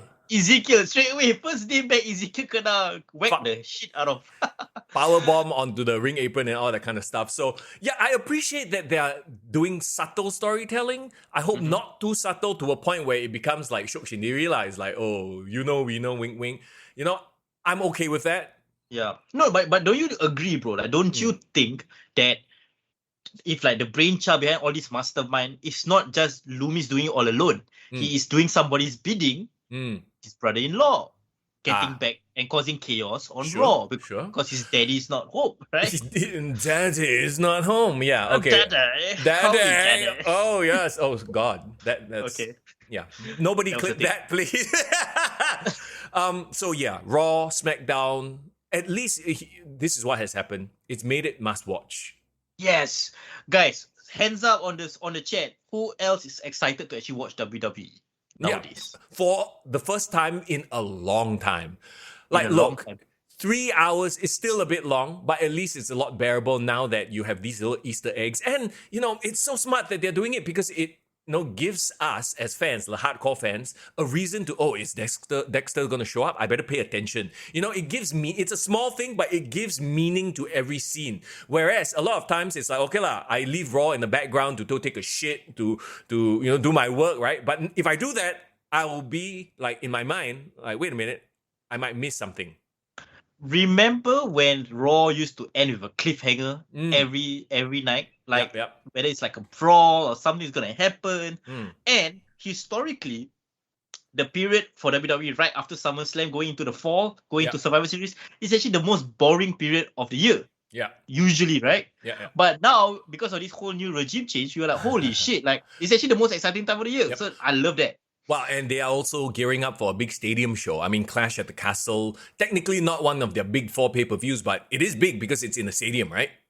Yeah, but that's the thing. Like, I actually kind of like whatever they're doing with Drew McIntyre now, because if you saw his promo on SmackDown, he's getting looser. What is the one thing that has disappeared from his presentation? What? His sword? No more Angela, bro. Finally. Yeah.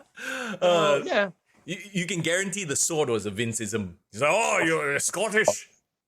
Of course. But one thing he said in his promo, I was like, I got hyped for. He's like, Roman Reigns needed so much help just to beat Brock Lesnar. Yep. But for Drew McIntyre, I beat him at WrestleMania in under 5 minutes with just my bare hands. Yeah.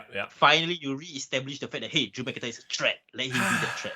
I hope that they get rid of the scripted, the canned stuff and just let them go out there. Obviously with an outline, but there's only good things on the horizon, I feel, with Papa H. Papa H in charge. I love it. I love that. I wanted to share one last thing before we go on to AEW, right? Talk about scripted promos, whether it's good to have fully scripted promos or like let the wrestler just completely go batshit crazy on their own, right? I just saw, if you go on YouTube, there is just a recent interview between Ariel Helwani and Brian Gewirtz. Okay. The long-time writer for Raw.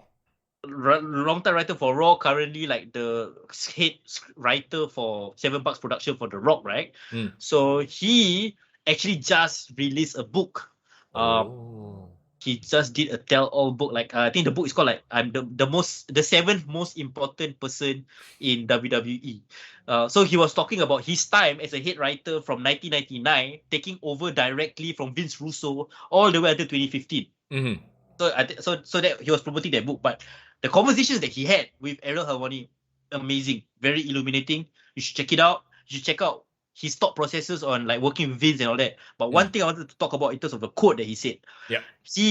Ariel asked him this question: you as a script writer, right, a WWE writer, do you feel people like AEW with letting the wrestlers go completely free of script is a good thing, or do you think a writer still works in the context of producing a wrestling show without controlling or inhibiting like their own creative talents for the wrestler?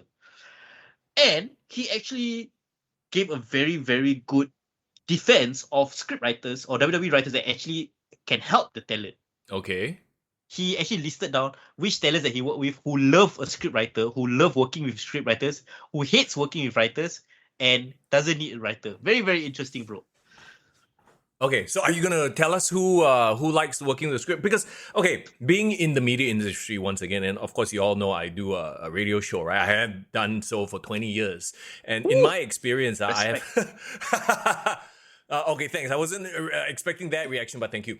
What I can tell you is this: it depends on the person. Some people, you must give them a script. If not, they will just blur. Don't know what to say. Don't know how to say it. Some people, if you give them a script, they will sound like shit because they are better articulating their thoughts and ideas. Some need point form. So it really depends. There is no one method or all scripts or no scripts. See, that's been the issue with WWE and AEW, right?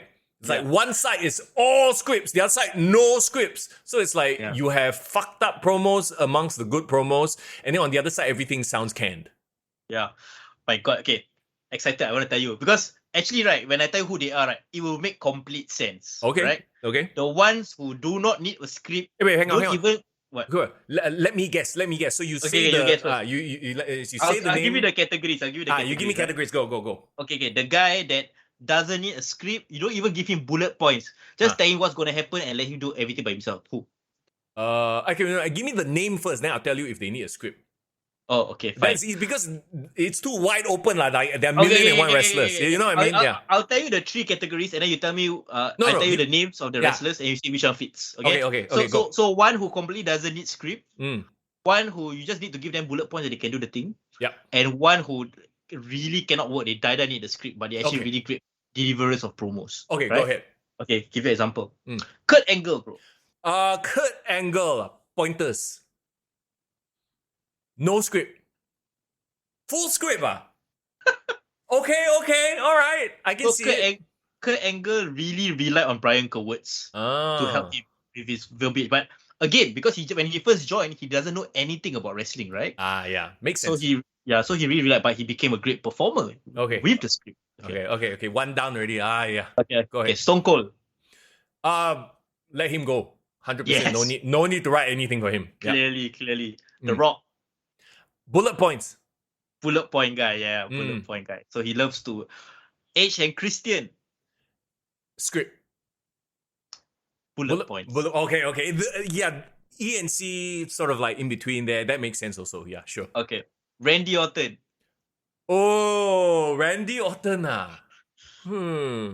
Like, and if you think about the time frame he was in, though, I feel like he would be script or bullet point. I mean, technically, he was working with Brian Cowards the whole time he was there, so. Because, like, in his last year with Riddle, I feel like he's gone completely off script and just doing whatever the hell he wants, because he can, right? Yeah. But back in that time frame, I feel like he was either bullet points or script. Script. Oh, okay. Yeah. And you know what's very funny? What's that? He was telling an anecdote about why Randy needs a script, and then he was saying that Randy is like he just I'm so lazy to think about what I need to say. Can you just like script it for me, and then I'll just do it? Which is so Randy, right? He is so Randy. Like, I'm the professional wrestler. I'm freaking fluid in the ring. I couldn't be fucked to go and write a script. You go and write for me. Yeah, you let me know what you need to do. So like, okay, he gave a couple more, but the point is, right, it's so interesting because you're right. I think having a script writer to pitch ideas and collaborate with the wrestler is a good thing. Not write word for word what he's supposed to say. I think it's supposed to be a collaborative process. Yes. But in AEW, if they don't have a script writer, it's fine. But I think they need to work with agents. Yeah. To come up they with need someone to mentor them no matter what. Yeah. Right? The bullet points, the structure, that kind of thing. Yeah, no, 100% agree with that. Yeah. Okay, so let's put a bow on the Triple H regime. What's next? What's NXT for Triple H? Look, at the end of the day, he's like brought in a whole bunch of people. Who else is out there? Okay, Keith Lee is off the table. His favorites Aleister Black, Miro. Bring Gargano back for sure, right? Gargano is the only one. Gargano and Candice LeRae, right? Because Candice had a child, and so they just took a break. Definitely Gargano is coming back for sure, 100%. Yeah. There has been rumblings on social media, on dirt sheets, that Miro and Andrade is not happy with their direction in AEW. Gee, I wonder why. Bro, bring them back, bro. Can you imagine if Miro comes back to WWE but uses the Redeemer gimmick? Yeah. Okay, like, I don't know if they can go on about God and blah, blah, blah. But okay, what is his contract status like? That's the thing. Like, a lot of those guys are still sort of, signed to at least 2-3 year deals. So, in a lot of ways, the next couple of years will be very interesting because we're going to see defections back. Yeah, we're going to see defections. We're going to see, like, people who are unhappy with Tony Khan because there has been reports of Tony Khan being unprofessional. Tony Khan might be the new Vince. So see, that leads us very smoothly and transitions right into our next question. Is the honeymoon period over for AEW and Tony Khan? All right, before we jump into that though, Tovakin says, do you know who needs a script? Tony Khan. EC3, so he just needs to be off television. Yeah, all together. EC3, are those people still controlling the narrative? Actually, talking about controlling your narrative, what about Adam Scherr, aka Braun Strowman? Yeah, the one guy I want to go back to WWE, I really want him to go back to WWE right now. Bray Wyatt. Oh, yeah, that's the big rumor right now. And if there were ever a time, and kudos to Rotunda, what's his first name? Wyndham Rotunda, like he was smart enough to bide his time. He's like, okay, I'm not going to jump right into the next thing. I'm just going to, do my own thing. And then he set himself up perfectly. And apparently, according to the dirt sheets, what's on the table is like, not creative control, but definitely championship runs, definitely like more freedom in what he's allowed to do. And I think his sort of creativity fits right in with Triple H's regime. Yeah, for sure. So it's perfect. And I think that WWE actually kind of needs main inventors right now because we need more toys for Roman Reigns to play with, or people who can realistically take down Roman Reigns. Don't forget, Cody Rhodes is still coming back on the way back. Rishi says, does Hook need a script? Hook doesn't need to talk, period. He just stand there, look cool. Irvin says, Sasha and Naomi. I feel like Sasha and Naomi, they can hold off. They can hold off till after the women's tag team tournaments finish, because what I see happening is Io, Sky, and Dakota Kai winning. And then you can have the babyface team come back and say, we never lost those belts. Bro, Io Sky, Dakota Kai versus Sasha Banks and Naomi, bro. Well, immediately. Bangers of a match. Yeah, immediately tag team title, very interesting already. Yes, right? So that's honestly something down the line. So don't bring them back yet. I feel like you need to give them a little bit more time for people to miss them. You know when they should come back? When? The title culminates at Clash of the Castle, right? Yeah. They win the titles there. That's when they appear. Just to face, bro. Just get the UK audience to see Sasha Banks and like go crazy for her. Honestly, I feel like it's better if they came back at Raw. Give Raw the boost. I think Raw needs that sort of that pump, like that boost, like going back to the whole WWE versus WCW. Like you never know who was going to show up. That's how WCW made their name, right? You have Lex Luger showing up. You have Scott Hall. Like this, like whoa! Like every episode needs to be some sort of big deal, some news. So I don't know if them showing up but that's just a small point. The fact that they return is already a big deal, right? I think it's fair enough. Yeah. Shout out to Lex Luger. Love the A&E documentary from last week, by the way. Div Royalty says Sasha and Naomi just posted some TikTok together. So it's just a matter of time. Hey, TikTok is TikTok lah. It's just a different universe, non-canon. Okay, let's move right along.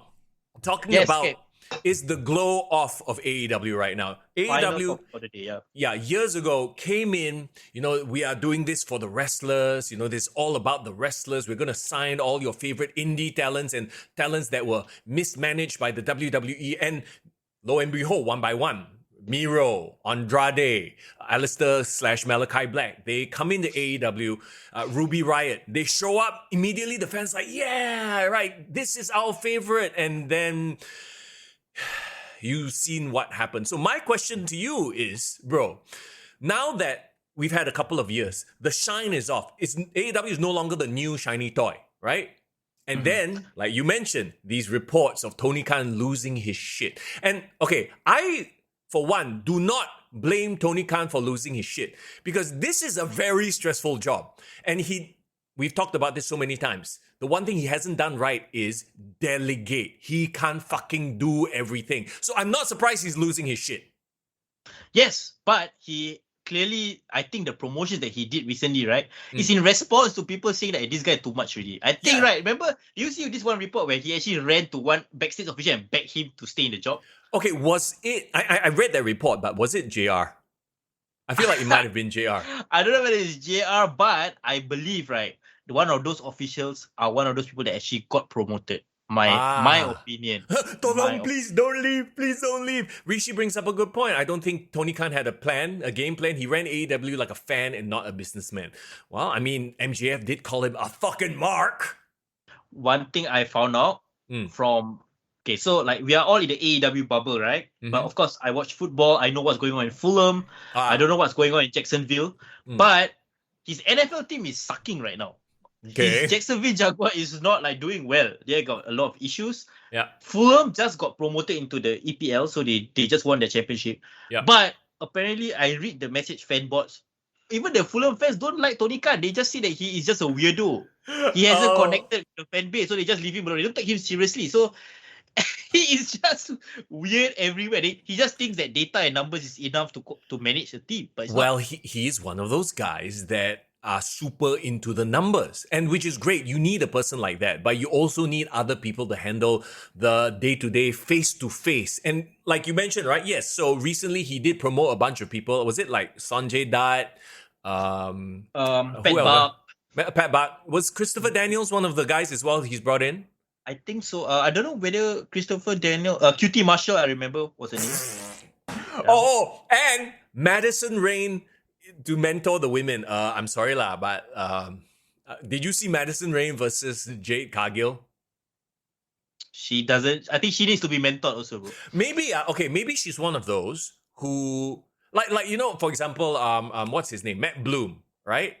And even in our normal lives, some people are just better teachers than they are doers. Does that make sense?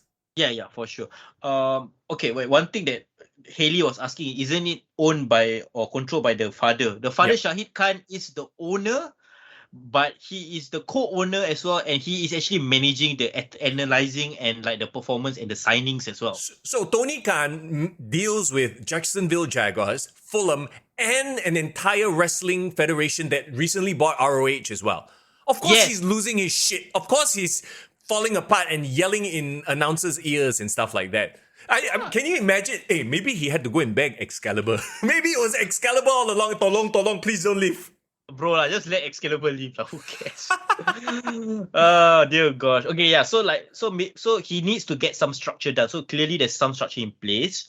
One thing that he's suffering from, and this is all his fault. He can't blame us. He can't blame the fans. Who asked him to sign so many talents?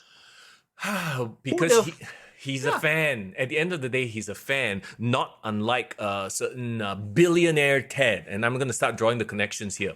Okay, so we all remember WCW billionaire Ted. Big fan of wrestling, right?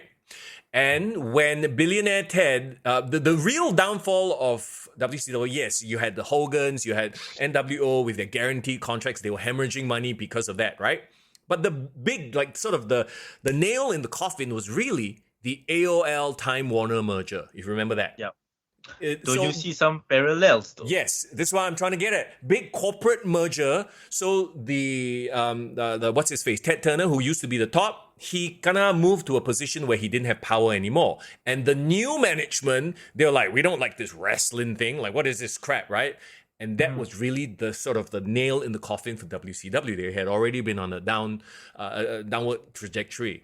Now, obviously, I don't know if you guys have heard, but recently there was the Warner and Discovery sort of merger, and they own TBS, TNT, all those TV networks as well, right?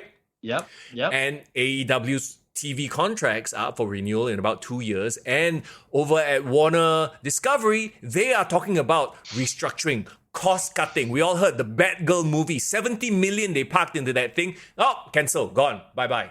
Don't want to hemorrhage more money. So unbelievable. If they can do that, right? What do you think they will be thinking of this product that they have? Sure, it draws in, a bunch of numbers, but guess what else can draw in numbers? You put movies on now. Warner has a lot of fucking movies, right? You know what I mean? Yeah. And here's the other thing. It's not as if this is a product that they can sell to sponsors as well. Because, you look at the WWE, we complain about it being too PG. At least that's, from business standpoint, that's a product you can sell to sponsors. To the mass audience, right? To the mass audience. Over here on AEW, every fucking week somebody's bleeding. You got bleeding, you got coffin matches, you got like shit. Every promo got somebody saying shit. Some jobber also can say shit. I'm like, wow. So this all is coming to bite Tony Khan back in the ass. This whole like everybody, you all do whatever you want. I'm such a a man for the wrestlers, and not sort of telling everybody, okay, you all need to save your bleeding for the pay-per-views or save your shit for like one segment. No, when everybody is pointing the middle finger, it means nothing.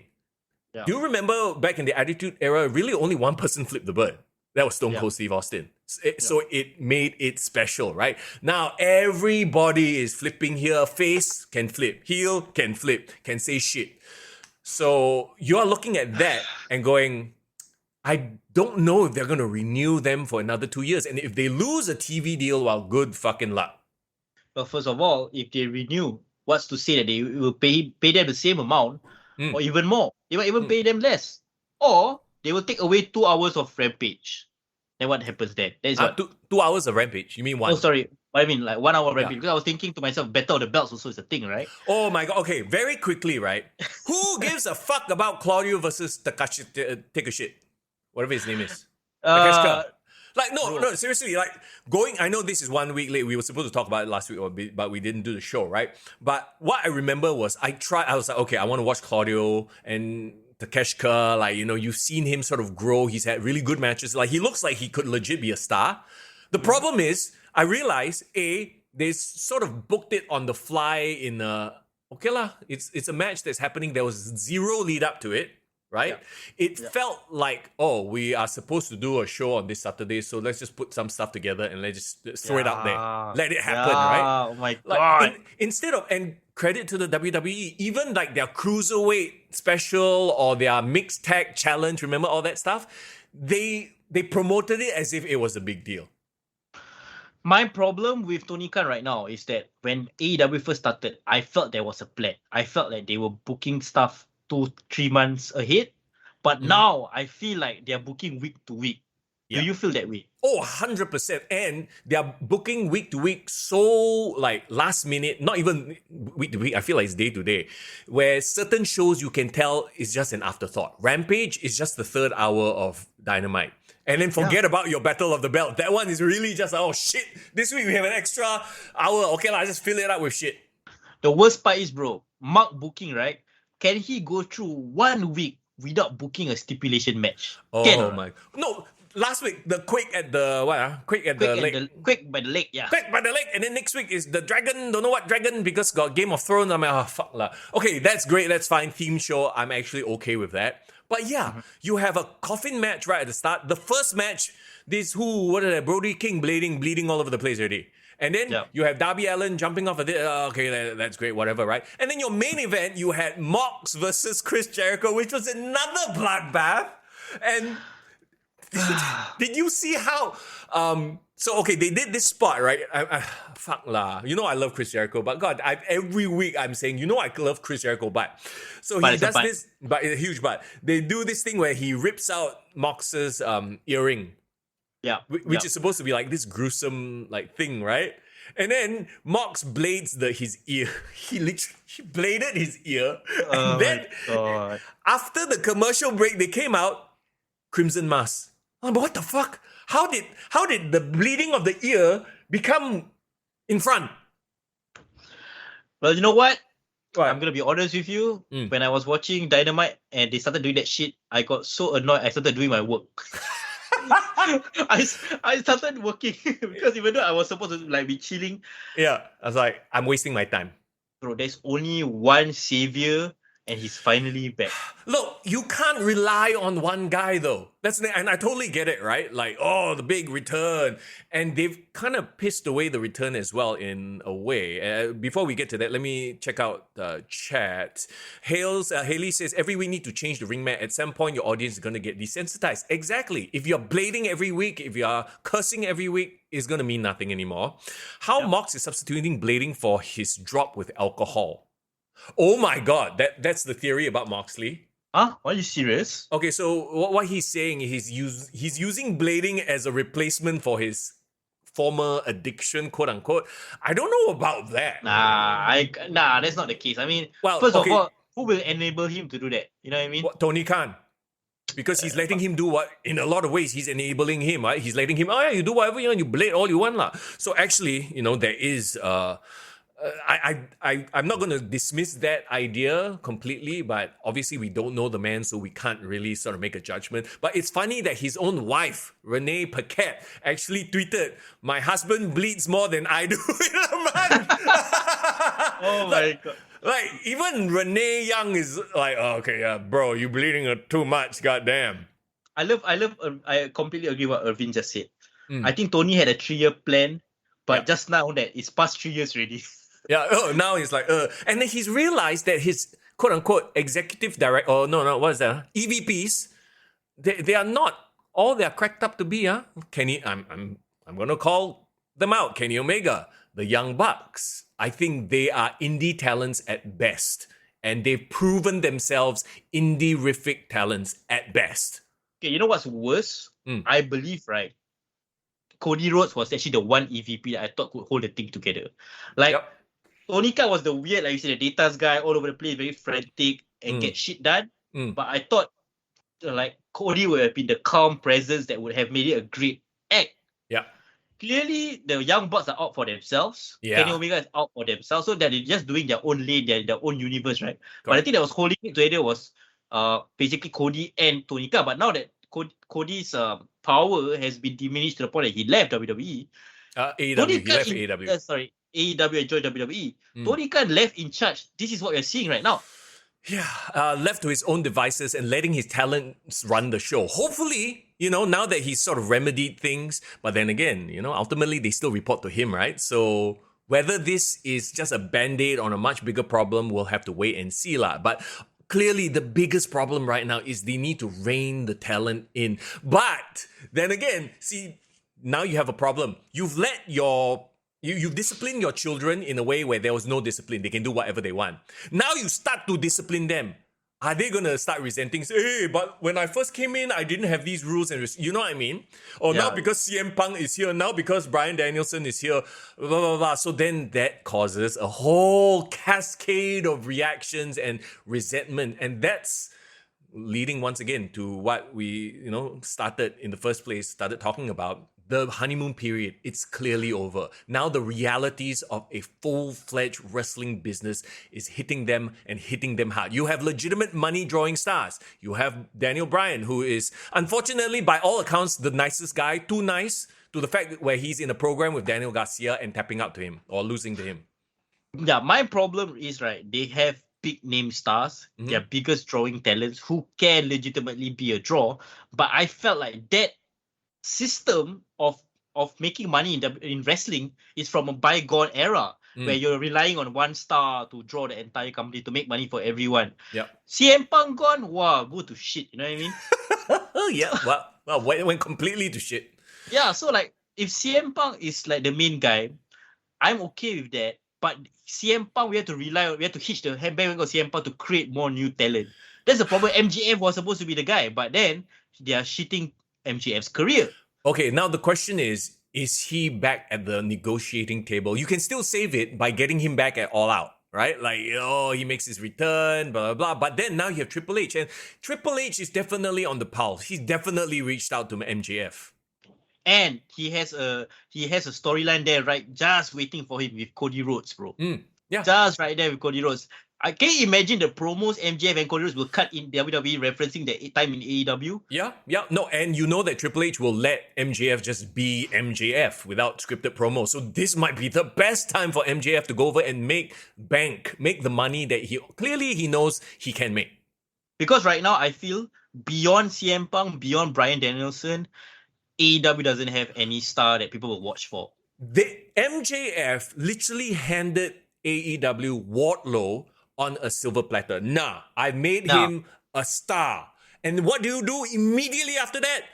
Fight security guard. 20. Fight a fake lawyer. Like, what the fuck? Can you believe it? He's the TNT champion, right? But he doesn't feel as hot as when he was fighting against MJF. No. I mean, you have the second coming of Goldberg and you just piss it away, right? And then now he's in a program with Jay Lethal, who, as talented as he is, he has not been portrayed as any higher than a lower mid-card guy. And the worst thing is he has a giant Satnam Singh, he has a Sanjay Dutt, and they still can't get wins. I cannot lah, bro. Okay, here's my way to salvage the situation. I think Moxley needs to turn heel. So the whole BCC turns heel? I think they need to, because I feel they're too OP already. I don't, like, they can be the equivalent of the Bloodline. They can be very, like, they're so good to the point that they're arrogant. Because you know what? Wheeler Yuta got a very hateable face. So I can imagine him as a heel. But Claudio? I'm actually curious because I think Cesaro, given the opportunity to be like this kind of I'm better than you kind of vibe, I think it works for him. Well, I mean, he's kind of done it before, right? Like a snobbish European aristocrat. Wasn't that his old gimmick back in the day? So, okay, like going back to this whole, you freaking gave the title to Jon Moxley. I mean, I was about to say they should have just first of all given it to a heel, so that Yeah. the time that CM Punk was away, the heel can build it up, being like, I- "I'm the I- champion." I Like, listened to Cornette. I know. That's what right. he said. Okay. But you know where I'm going with this, right? So that when CM Punk comes back, you have the perfect heel. I mean, MJF would have been the perfect guy right there, who's been Yeah. crowing about, yeah, I'm the guy, I'm the main champion, CM Punk, who are you, right? And then building up to their match. But now you have a face versus face. Somebody gonna have to change and turn. No one is gonna cheer Moxley over Punk. Yeah. Turn Moxley heel. Follow Roman Reigns. Follow his Shield guy. See what he's done for his career. Right? Well, maybe they can salvage it with CM Punk in their ears, like, I do not have faith, unfortunately, in John Moxley to be able to pull this off, because he's been doing nothing but garbage, blood, death matches for the past couple of months, and it's just old. I hope with working with CM Punk will kind of control more of his like tendencies, like tend to like slow down. Let's make this a wrestling match. Let's not resort to them. Even if they want to do like a beat up, like CM Punk did a blade job with MJF, but it was such a great, It was like, only one-off thing. It was only for that one visual leading up to the match, right? To the dog collar match, and so that means they only bled twice, right? Twice. And the dog collar match, was it both bleeding or only MJF bleeding? I believe it was only MJF. I forget. No, it's both. It's both. Both. Okay. Well, I mean, whatever. The point though that you're making is, and the Dynamite before that was the iconic scene where MJF was wearing white, right? And then CM Punk bled, and then like he fucking hung him from the rope and stuff like that. Don't forget that they had how many weeks of build up, and they didn't touch each other. That's the other big point. They were like verbally jousting for the longest time until the audience was just like, "Come on, fucking fight, let's go!" Right? Yeah. With Moxley, the first match already bloody everywhere. Okay, so as I say, I'll trust CM Punk to kind of hold Moxley accountable a bit more, to chill the fuck out with the bleeding. I don't know if then Moxley will be like, "Oh, I want to eat your spine. I want to drink your blood." His promos, like fucking like. Yeah. I'm not a fan of his shoulder roll and like. He got ants all over his body. Like, "Fuck, I'm gonna drink your blood." Like, bro. Yeah. Okay, so like for me, honestly, like turn the whole BCC heel. Oh my god. Make Bryan Danielson the next challenger to CM Punk, my opinion. Ooh. Okay, question. And just to go back a little bit, right? You know how I was, all right, maybe they should have put the title on the heel. But I just realized one thing. Who else is in the main event picture that it's a heel that's strong? Other than like what we have right now, right? Moxley. No, who? No, just who? Because Moxley technically is a face. So who actually is a main event heel on AEW? Chris Jericho, unfortunately. Okay. Yeah, he is one. That's why he was fighting for the title, right? Other than Chris? Well, he was supposed to be Adam Cole, but he's injured, right? Well, is he really a top heel? No, that's the thing. Like, they have a lot of stars that can potentially be top heels. That's my don't. point. That's my point. They have not built anybody outside of Mox and, just a few people here and there. And that's the big freaking problem here. Like, they had a heel megastar in Bryan Danielson like 6 months ago. Yeah, well, then, you turn him face and shove him in the group where he doesn't talk. Oh, we got another bot. Hang on. Let me kill the bots. Oh, okay. Why we got bot but we don't get sponsors? This is my question. Anyway, so I very much, just to put a bow on things, I very much do feel like the shine, the glow is off, right? And here's the other thing. Now that you've had years of quote-unquote watching these talents coming in, now it's almost as if that shine, that, this is the place to go where where the indie talents or the darlings should go. Now that has gone back to the WWE because of Triple H and his reputation with NXT.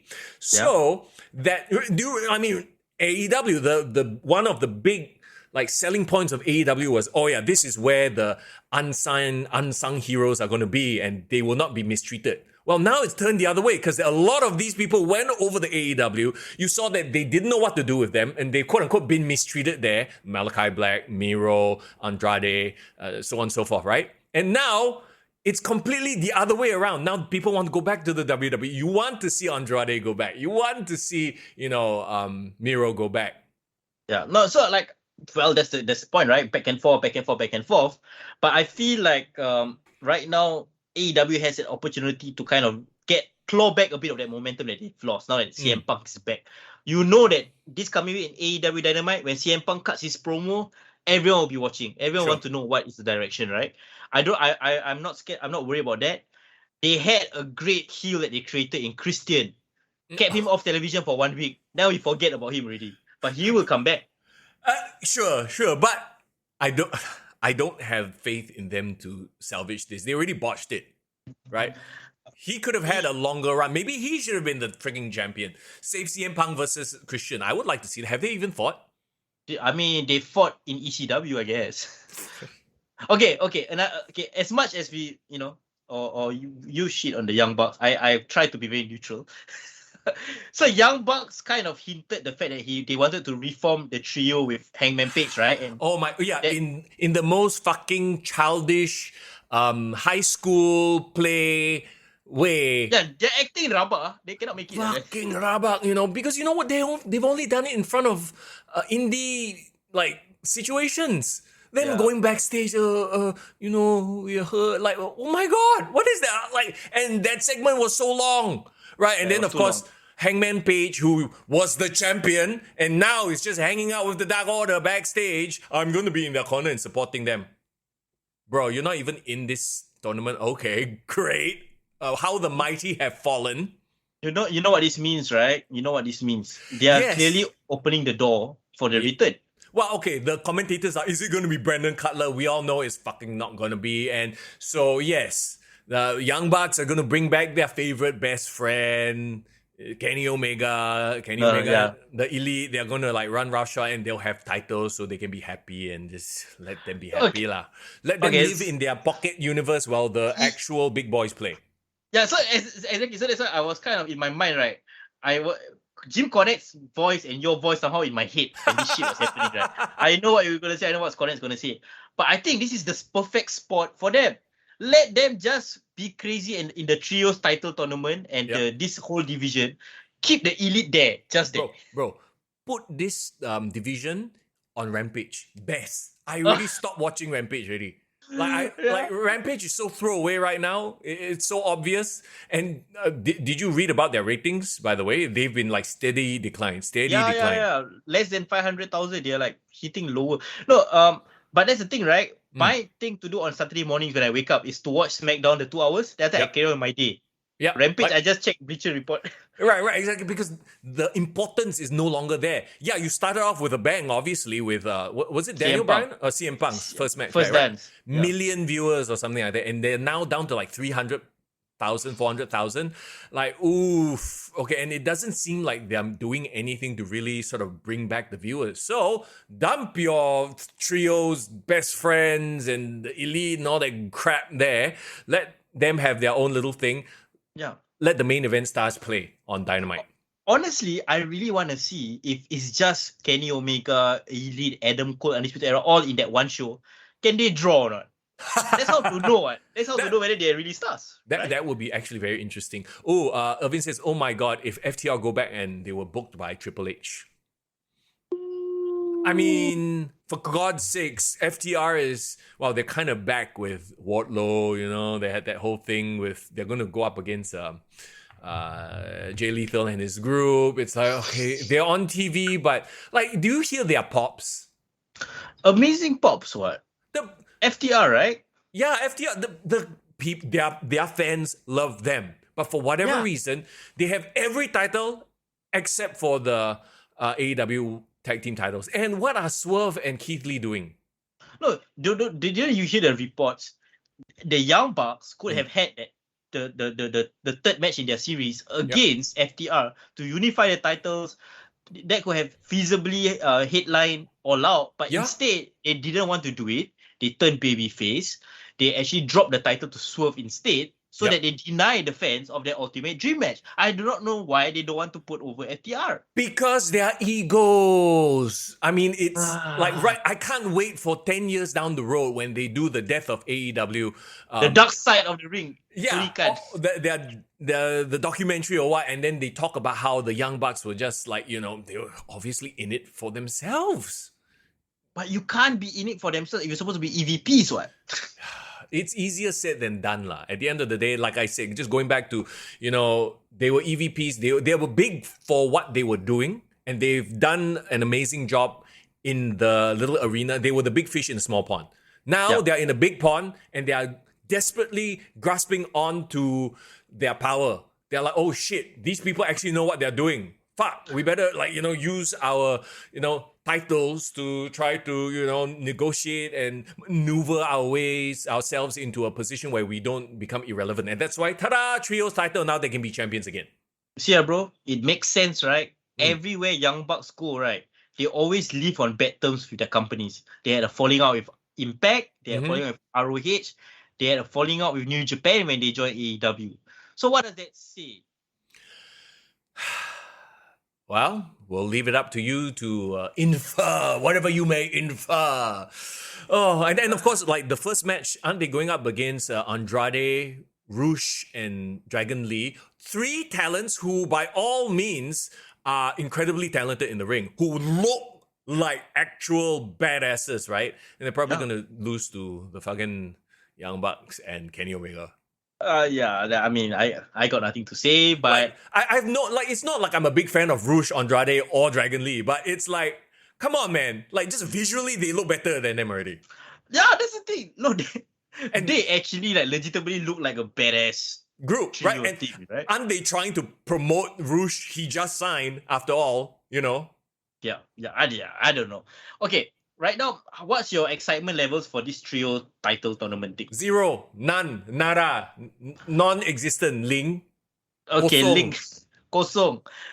Okay, for me, the only thing that is going to keep me interested in AEW is whatever the hell they do with CM Punk. Like, that's the only thing. Yeah. Right? No, literally, they booked themselves into a corner where there's one main draw, and that's because everything else, unfortunately, and we say this, right? But they've made it so that no matter how talented your talent is, they've made it irrelevant. No matter how good, how connected Darby Allin may be to the fans, you're having him in coffin matches every other week to a point where it's no longer special anymore. Can you imagine if in the Attitude Era, like every week was a cage match or every week was a Hell in a Cell? Was a ladder match, Jeff Hardy ladder match every single week. Yeah, I mean, they did kind of good, see, but then they hit a ceiling at one point. Like, what are they going to do next? Like, what are they going to do in 3 years' time? Freaking, like, okay, eyeball, gouge out your eyeball match. Oh, wait, no, WWE did that. Okay, for me, right, if I was booking AEW, if I was Tony Khan, keep the main title revolving around these 3 people only. I just want CM Punk, I just want Bryan Danielson, I just want MJF. Maybe you can drop, like, Miro, maybe you can drop a bit of, just for the sake of it. Yeah, Andrade. All these people, right, to me, right, since they joined, right, they should have been in the main event level already. Yeah. No, but they haven't been portrayed as main event people. Yeah. Andrade and his business decisions in the stairwell. What the fuck? Oh dear. Okay. Honestly, even I think, right, Wardlow, after whatever MJF has done for him, he should be a main event star right now, and he could at least play around that stratosphere, right? If you want a homegrown guy to be in the main event, I want Ricky Starks. Fuck, give me Powerhouse Hobbs, but I think they're more of a TNT title picture lah. Yeah, I mean, Ricky Starks needs a bit of time, maybe put on a little bit more bulk. But did you see him on Dynamite? Like, he had a match, finally, since, he turned face, right? And then he had a match with one of the factory fuckers lah, huh? Yeah. And then you can't have him just win. No, you must have the whole factory come out and he got to run away, making him look like a jackass. Like, this is literally his first, like, his coming out party. Like, all right, I'm a face now. Let him have a definitive win, for God's sake. No, they must throw everything out there. Like, honestly, I know AEW said at the start of their company that they wanted to, like, highlight tag team wrestling. If it was me, right, keep FTR as main eventers. That means either CM Punk opens or close the show, or either FTR open or close the show. Yeah. Yeah, no, yeah, that's exactly. But for whatever reason, like FTR is never like the Golden Boys. It's CM Punk. That's about it. Yeah, but And- I feel FTR, they are those kind of people, right? That they will be undeniable. The fans won't allow them to be fade into obscurity anymore. Confirm. Mm. They are too big. I think, right, even Dex Howard actually can be a single star. Like, if they push him, right? No? Sure. So, Yeah. why not? Tovakin says it was a great match with Aaron Solo. Yeah. Well, I mean, nobody's doubting that. We've talked about this for months already, right? Like Ricky Starks has it. Powerhouse Hobbs has it. Did you see Powerhouse's promo? Which one? After match? The fucker got interrupted like immediately. Yeah, he didn't even talk, right? Yeah, like, and what happened to Team Taz? It's gone. Tess just ended it. Like, and then now, like, what's his face is the champion. Oh, and then there was this random guy that came out to challenge Taz's son, the Hook for the FT. Yeah. Who is this fella? When he did that promo, I'm like, who the fuck are you? Apparently, he's like some guy from the Jersey Shore or Is something. it? I had zero idea who this fella is, and he came out and then just mouthed off at Hook. I'm like, I really don't care about Hook, let alone this fella. I'm like, oh my god. Some reality TV star apparently. And I know there was you don't watch Rampage. I know you didn't care, but I caught up the results. Apparently, the main event was this new team called the Truth Busters. Oh, do you know so who they are? Yes. Okay. That's Davari, one of the Davari brothers, right? Yeah. One guy called Slim J. Slim J, yeah, and Parker Boudreaux. Is that how you pronounce it? Boudreaux, yeah, he destroyed Sunny Kiss on Rampage, if I'm not mistaken. Not Parker Boudreaux. No, it's Boudreaux or something like that. But, I mean, he looks badass. He's formerly Harlan from NXT, right? And, well, I mean, here's the thing. He's a collegiate athlete. He has the look, but NXT released him.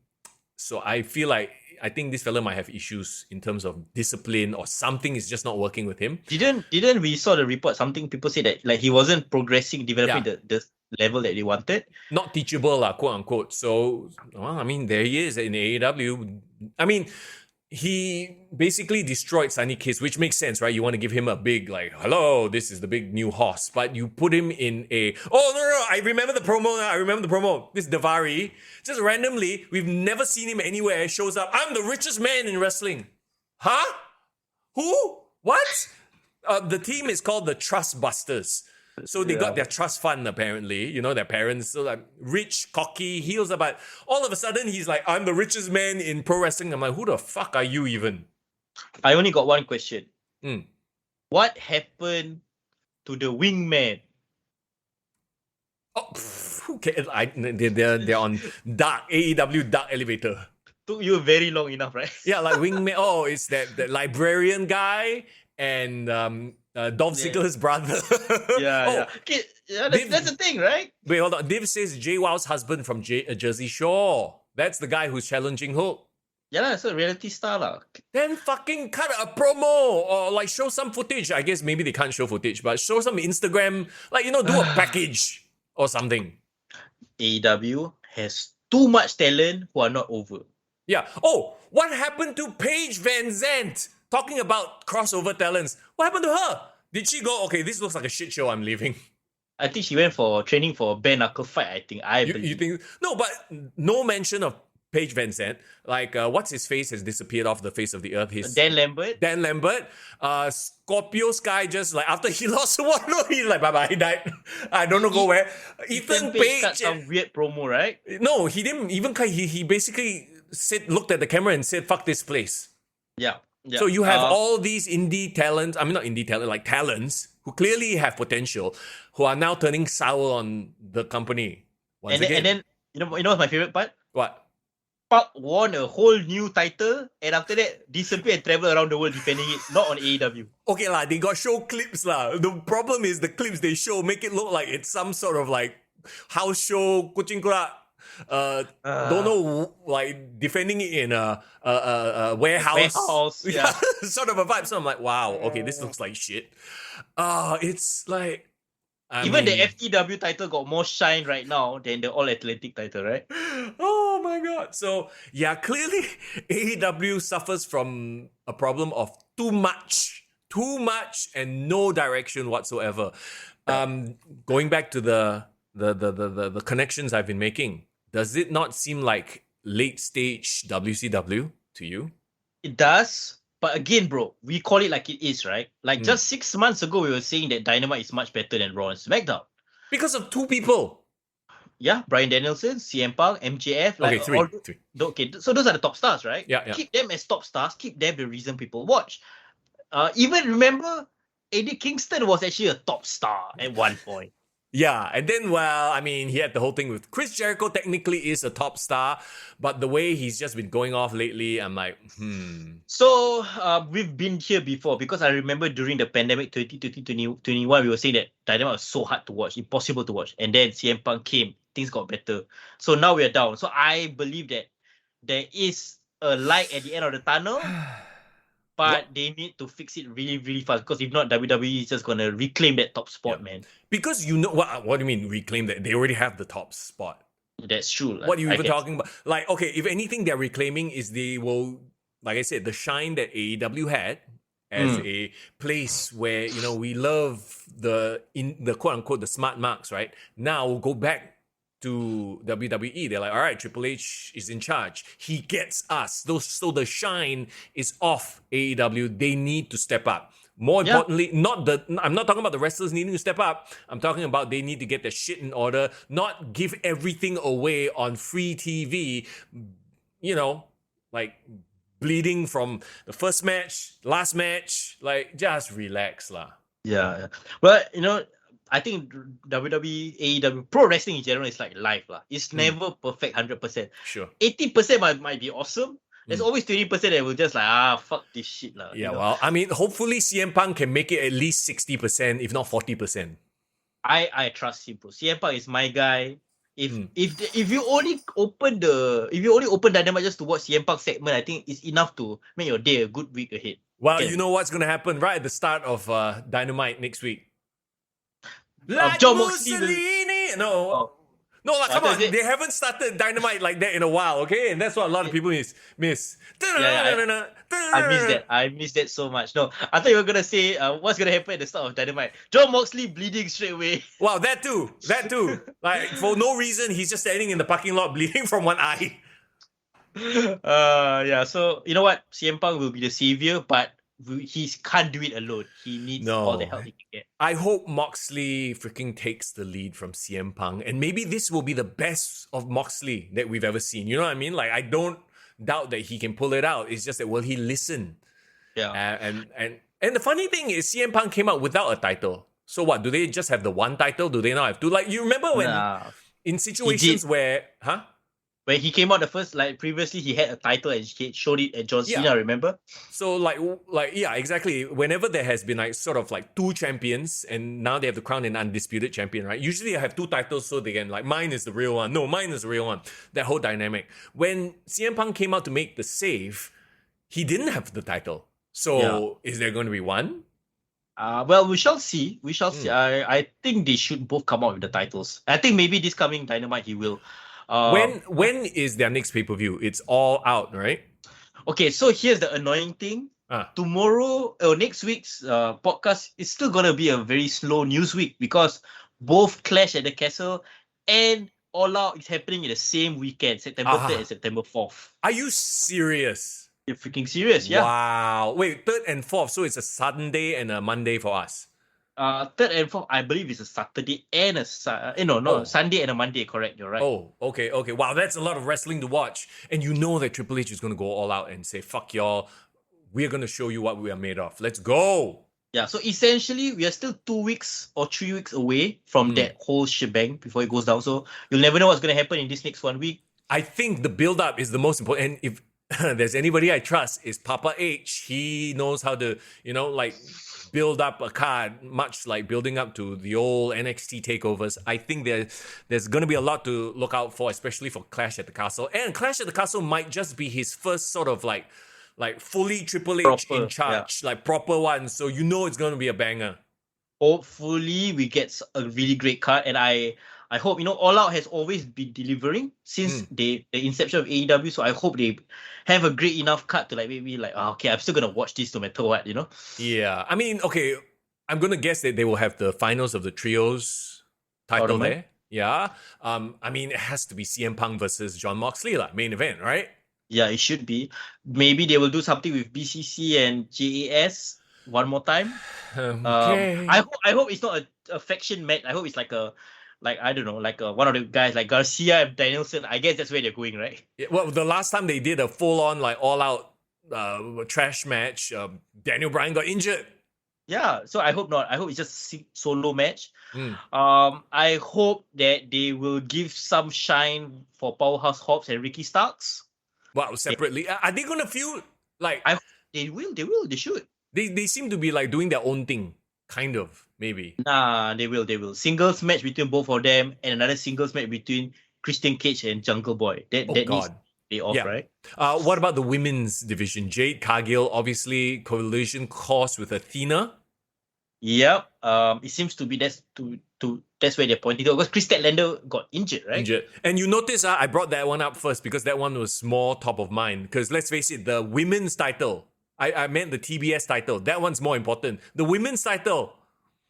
Thunder Rosa is not doing shit with the title. Yeah, who's she gonna fight?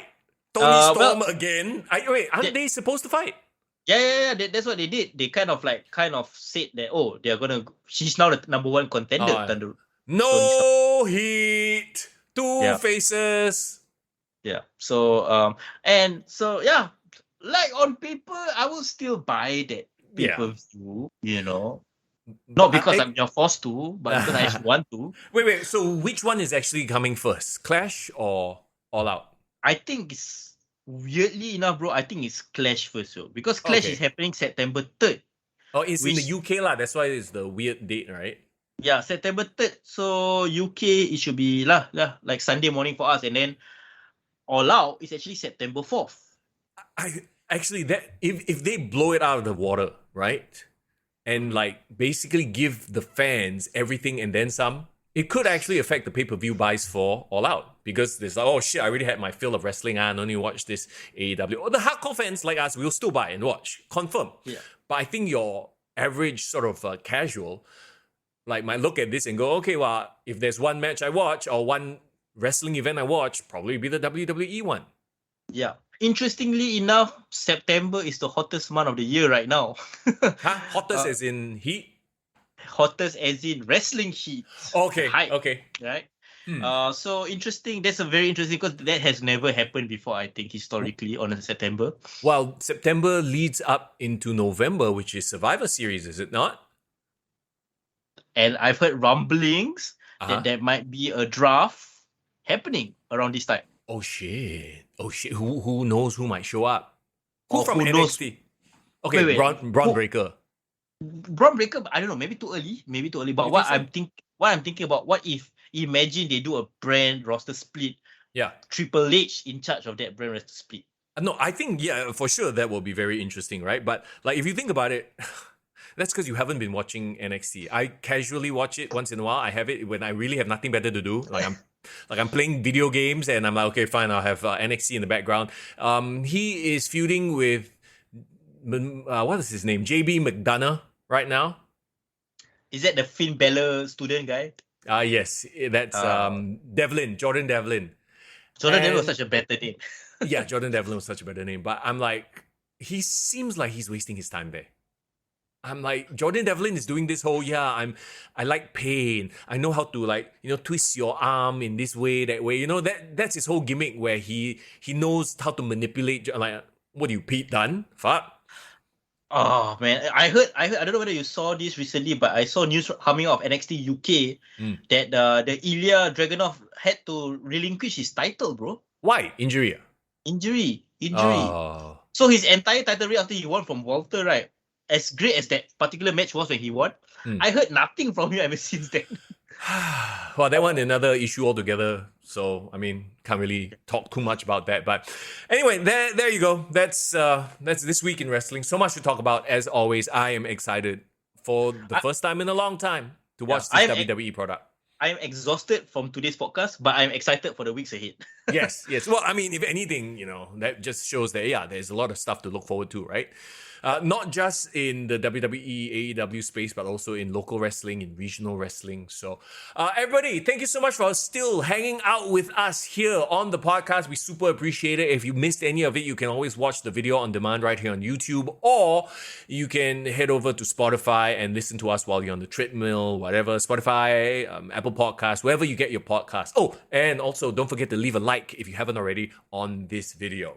Yes, please like, please subscribe, please share it to some wrestling fans that you who for some reason or another might not have heard of our podcast. Tell them we are cool guys.